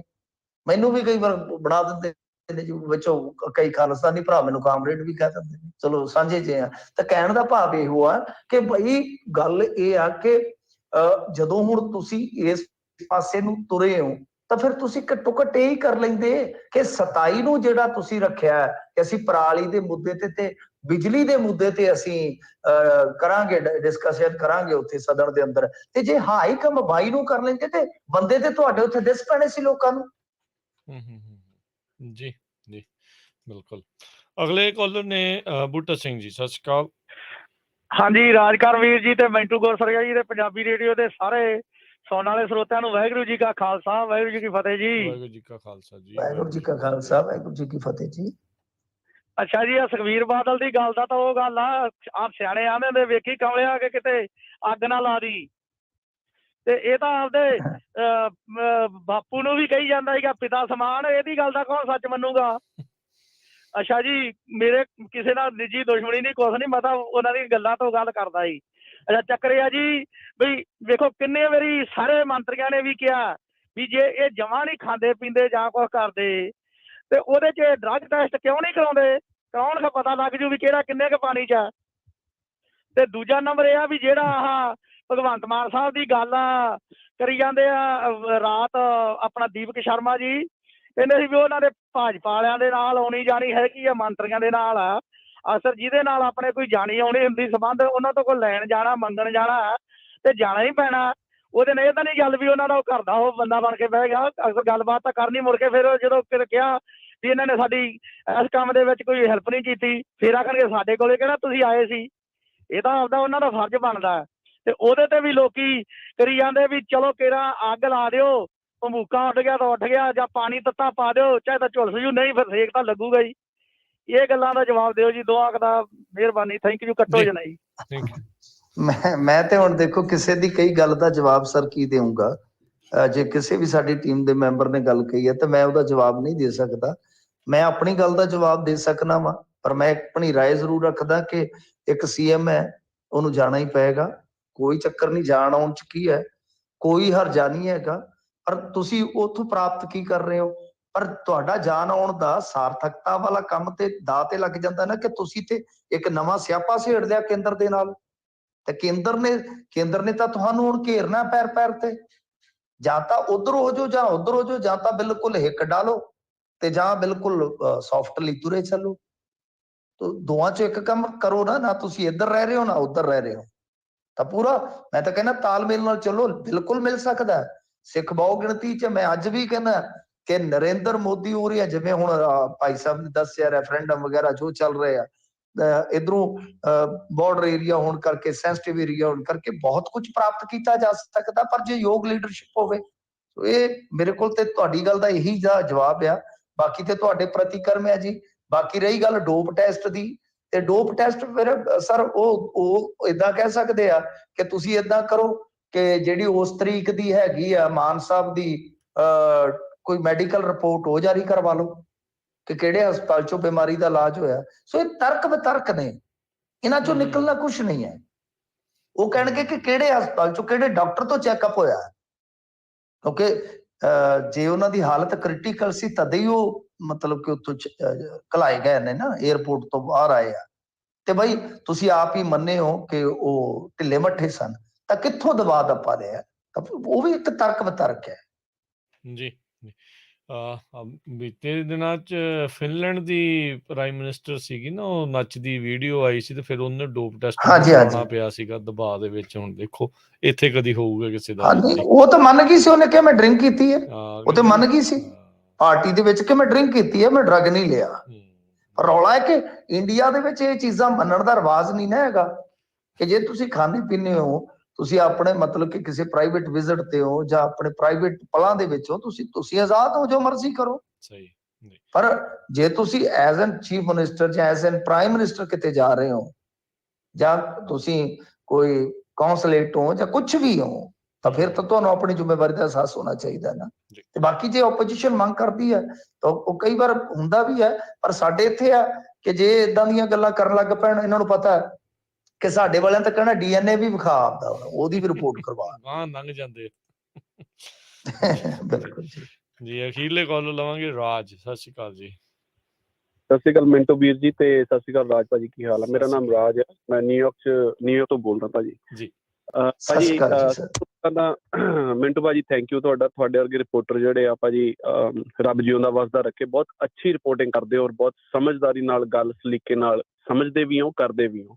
ਤੇ ਰਾਜ ਭਾਜੀ ਤੁਹਾਡਾ ਵੀ ਇੱਕ ਹੋਰ ਭਾਜੀ, ਰਾਜ ਭਾਜੀ ਇੱਕ ਨਾ ਤੁਸੀਂ ਡਾਟਾ ਜ਼ਰੂਰ ਐਨਾਲਾਈਜ਼ ਕਰਿਓ ਕਿ ਕਿੰਨੇ ਸਟੂਡੈਂਟ ਜਿਹੜੇ ਕੈਨੇਡਾ ਦੇ ਵਿੱਚ ਅੱਜ ਵੀਜ਼ੇ ਦੀ ਵੇਟ ਕਰ ਰਹੇ ਆ, ਕਿੰਨੇ ਸਟੂਡੈਂਟਾਂ ਦੇ ਮਾਪਿਓ ਜਿਹੜੇ ਇੰਡੀਆ 'ਚ ਬੈਠੇ ਆ। ਮੇਰੇ ਕੁਝ ਬਹੁਤ ਜਾਣ ਪਛਾਣ ਮਿੱਤਰ ਮੇਰੇ ਜਾਣ ਪਛਾਣ 'ਚ ਹੈਗੇ ਆ, ਜਿਨ੍ਹਾਂ ਨੂੰ ਭਾਜੀ ਜਿਹੜੇ ਤਕਰੀਬਨ ਦੋਨੇ ਹੀ ਹਸਬੈਂਡ ਐਂਡ ਵਾਈਫ ਮਿਲ ਕੇ ਭਾਜੀ 4-4 ਲੱਖ ਰੁਪਇਆ ਟੈਕਸ ਭਰ ਰਹੇ ਆ, ਮਤਲਬ 4 ਲੱਖ ਗ੍ਰੋਸ ਤੇ ਟੈਕਸ ਭਰ ਰਹੇ ਆ, ਤਾਂ ਵੀ ਭਾਜੀ ਵੀਜ਼ੇ ਦੀ ਵੇਟ ਜਿਹੜੀ ਆ ਉਹ ਲੋਟਰੀ ਸਿਸਟਮ ਤੇ ਕਰ ਦਿੱਤੀ ਗਈ ਆ ਕੈਨੇਡਾ ਗੌਰਮੈਂਟ ਵੱਲੋਂ, ਠੀਕ ਹੈ ਮਤਲਬ।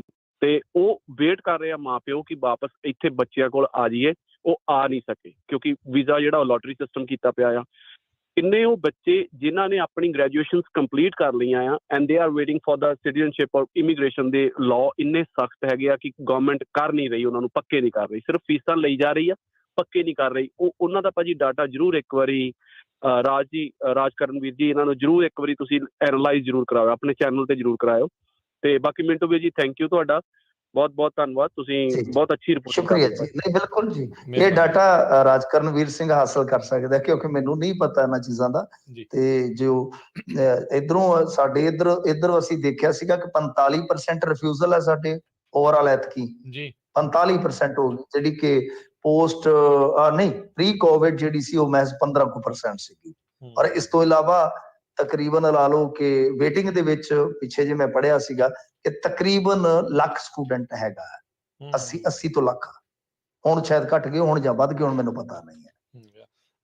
ਬਿਲਕੁਲ ਜੀ, ਪ੍ਰੋਸੈਸਿੰਗ ਟਾਈਮਸ ਲੰਬੇ ਹੋ ਚੁੱਕੇ ਆ। ਕੋਵਿਡ ਨੇ ਸਾਰੀ ਦੁਨੀਆ ਦੇ ਵਿੱਚ ਇਹ ਹਿਲਜੁਲ ਤਗੜੀ ਜਿਹੜੀ ਆ ਉਹ ਮਚਾਈ ਹੈਗੀ ਆ। ਸੋ ਆਉਣ ਵਾਲੇ ਸਮੇਂ 'ਚ ਜ਼ਰੂਰ ਇਸ ਦਾ ਡਾਟਾ ਵੱਧ ਤੋਂ ਵੱਧ ਕਲੈਕਟ ਕਰਕੇ ਇਸ ਦੇ ਉੱਤੇ ਜ਼ਰੂਰ ਆਪਾਂ ਕੁਛ ਨਾ ਕੁਛ ਜਿਹੜਾ ਪੇਸ਼ ਕਰਾਂਗੇ। ਥੈਂਕ ਯੂ ਮਿੰਟੂ ਜੀ, ਸਮਾਂ ਵੀ ਪ੍ਰੋਗਰਾਮ ਦਾ ਹੁਣ ਸਮਾਪਤ ਹੈ ਤੇ ਸ਼ੁਕਰੀਆ ਕਾਲਰਸ ਦਾ ਵੀ, ਤੇ ਮਿਹਰਬਾਨੀ ਜੀ, ਮਿਲਦੇ ਹਾਂ ਜੀ ਅਗਲੀ ਵਾਰ। ਸਤਿ ਸ਼੍ਰੀ ਅਕਾਲ। ਸ਼ੁਕਰੀਆ। ਪ੍ਰੋਗਰਾਮ ਦੀ ਸਮਾਪਤੀ ਹੈ, ਅਗਲੀ ਵਾਰ ਤੱਕ ਲਈ ਮੇਰੇ ਵੱਲੋਂ ਵੀ ਸਭ ਨੂੰ ਪਿਆਰ ਭਰੀ ਸਤਿ ਸ਼੍ਰੀ ਅਕਾਲ।